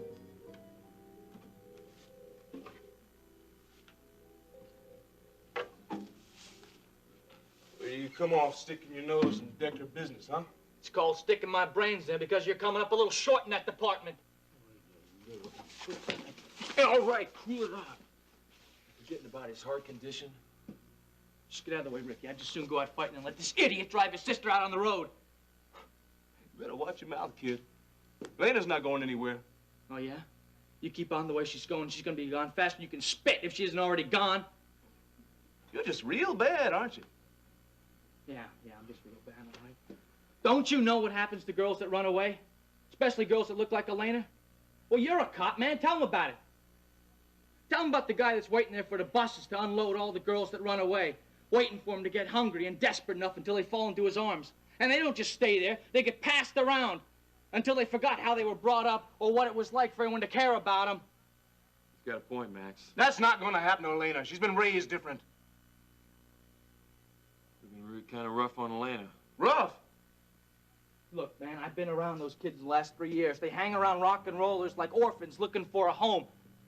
Or else they just end up on the street or want to do themselves in. Now, I had a girl that I cared a lot about, and she was a lot like Elena. And I turned my back on her, and she killed herself. Now, for God's sakes, man, don't do that to Elena. Don't push her. Don't let her do the same thing.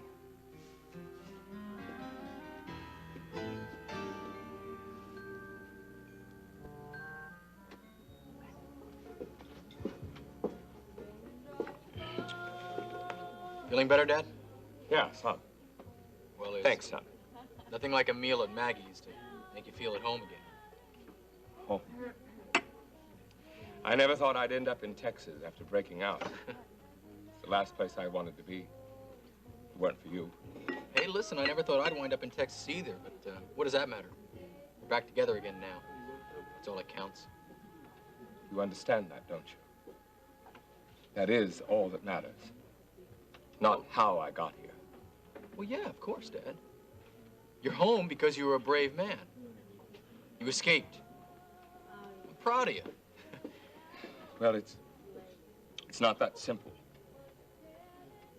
Well, I know. It must have been awful constantly thinking about death all the time. No, that wasn't it. Dying meant nothing. Not there. You walk past dead bodies the way you walk past a dead dog in a street. After a while, it didn't matter whether the person was starved to death or died of a disease or had been shot. What mattered was forgetting you had any reason to live. I see. No, you can't. Men died over a Bible, and the guards tried to take it away. Some of the Cambodians did the same over an image of Buddha. It didn't matter what it was. It was a reminder of home, of being human, of love.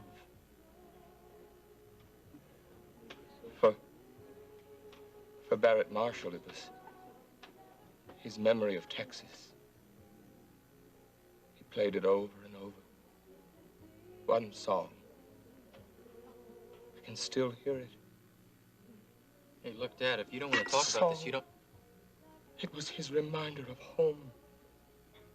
Beyond America, beyond heaven even. That's what he wanted.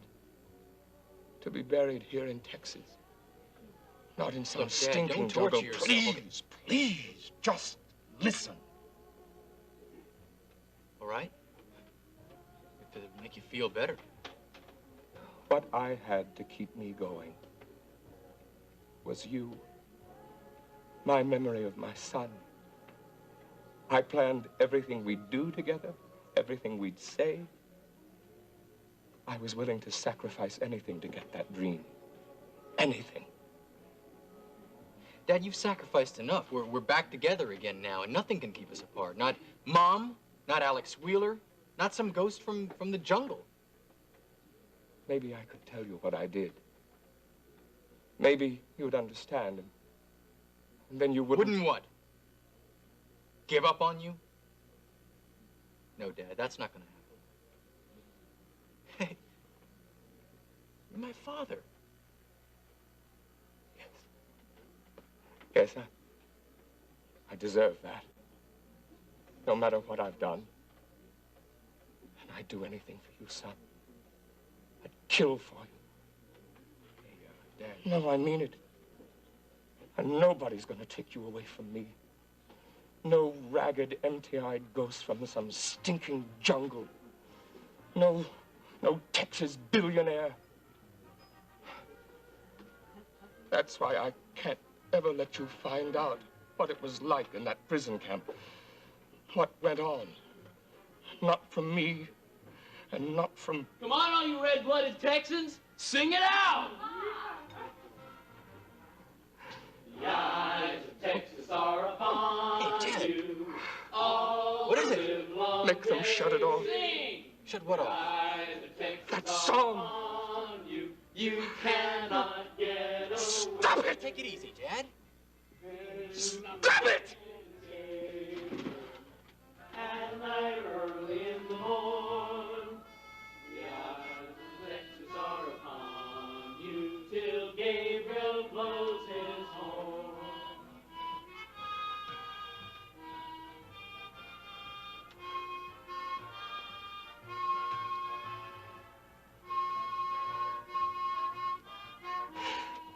Stop it! Come on, Dad. Sit down. Stop staring at me. Come on, people are staring at us I now. had to Sit do down, it. will you?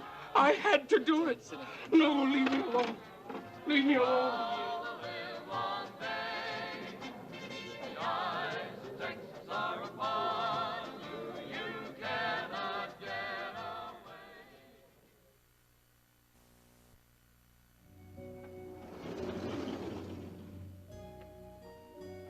Oh. Darling, you look stunning.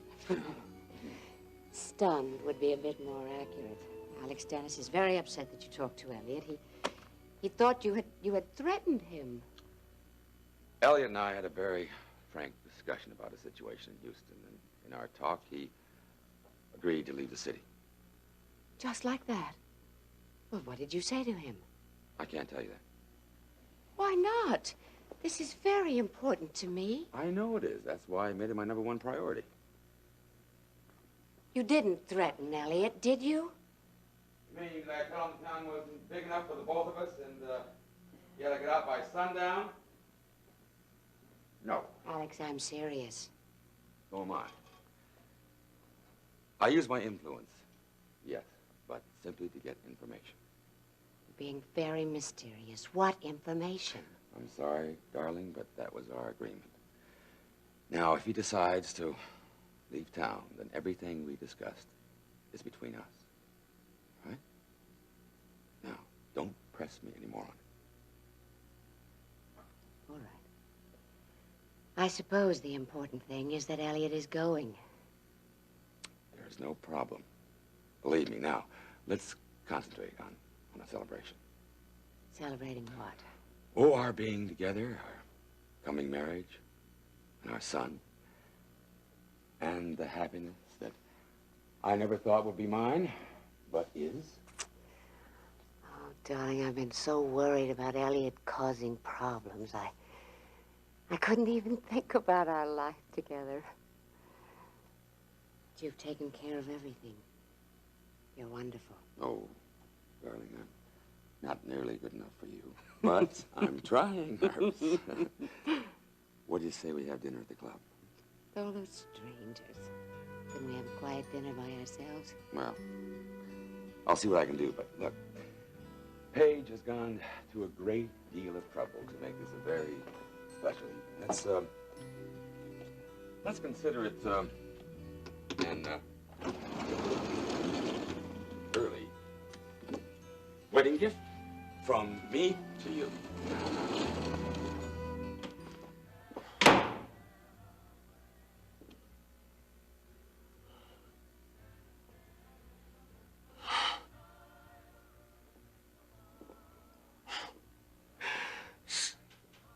Stop it! Oh, stop it! I did what I had to do. Stop torturing me.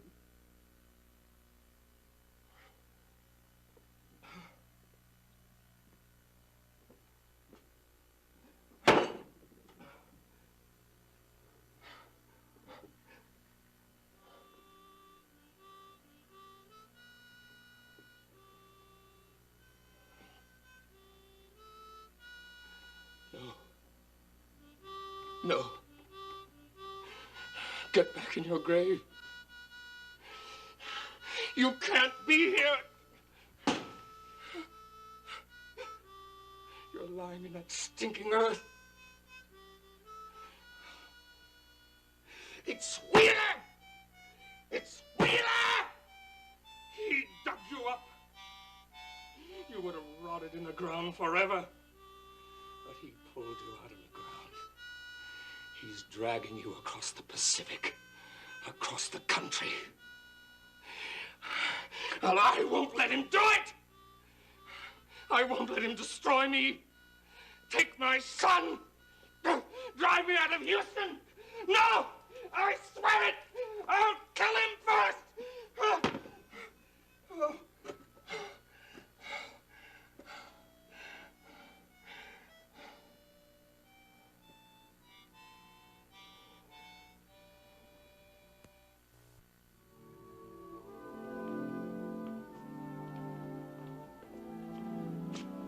Well, where is everybody? This is Friday night, isn't it?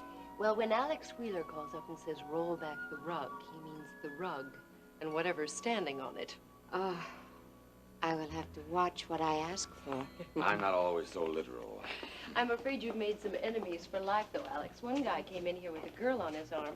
Could have been his granddaughter. He practically broke a blood vessel when Alfredo told him that the club would be closed tonight for a private party. It's worth it, especially if it pleases you, Iris. It's worth it. It does please me. Thank you, Paige. You did a great job. And thank you, Alex. Enjoy your evening. Oh, why don't you see what it is? For me?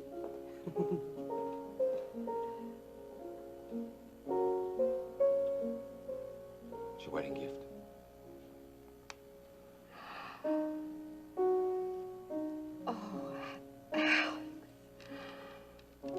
Oh.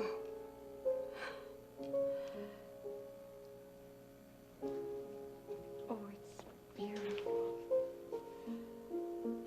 Thank you. Put it on me.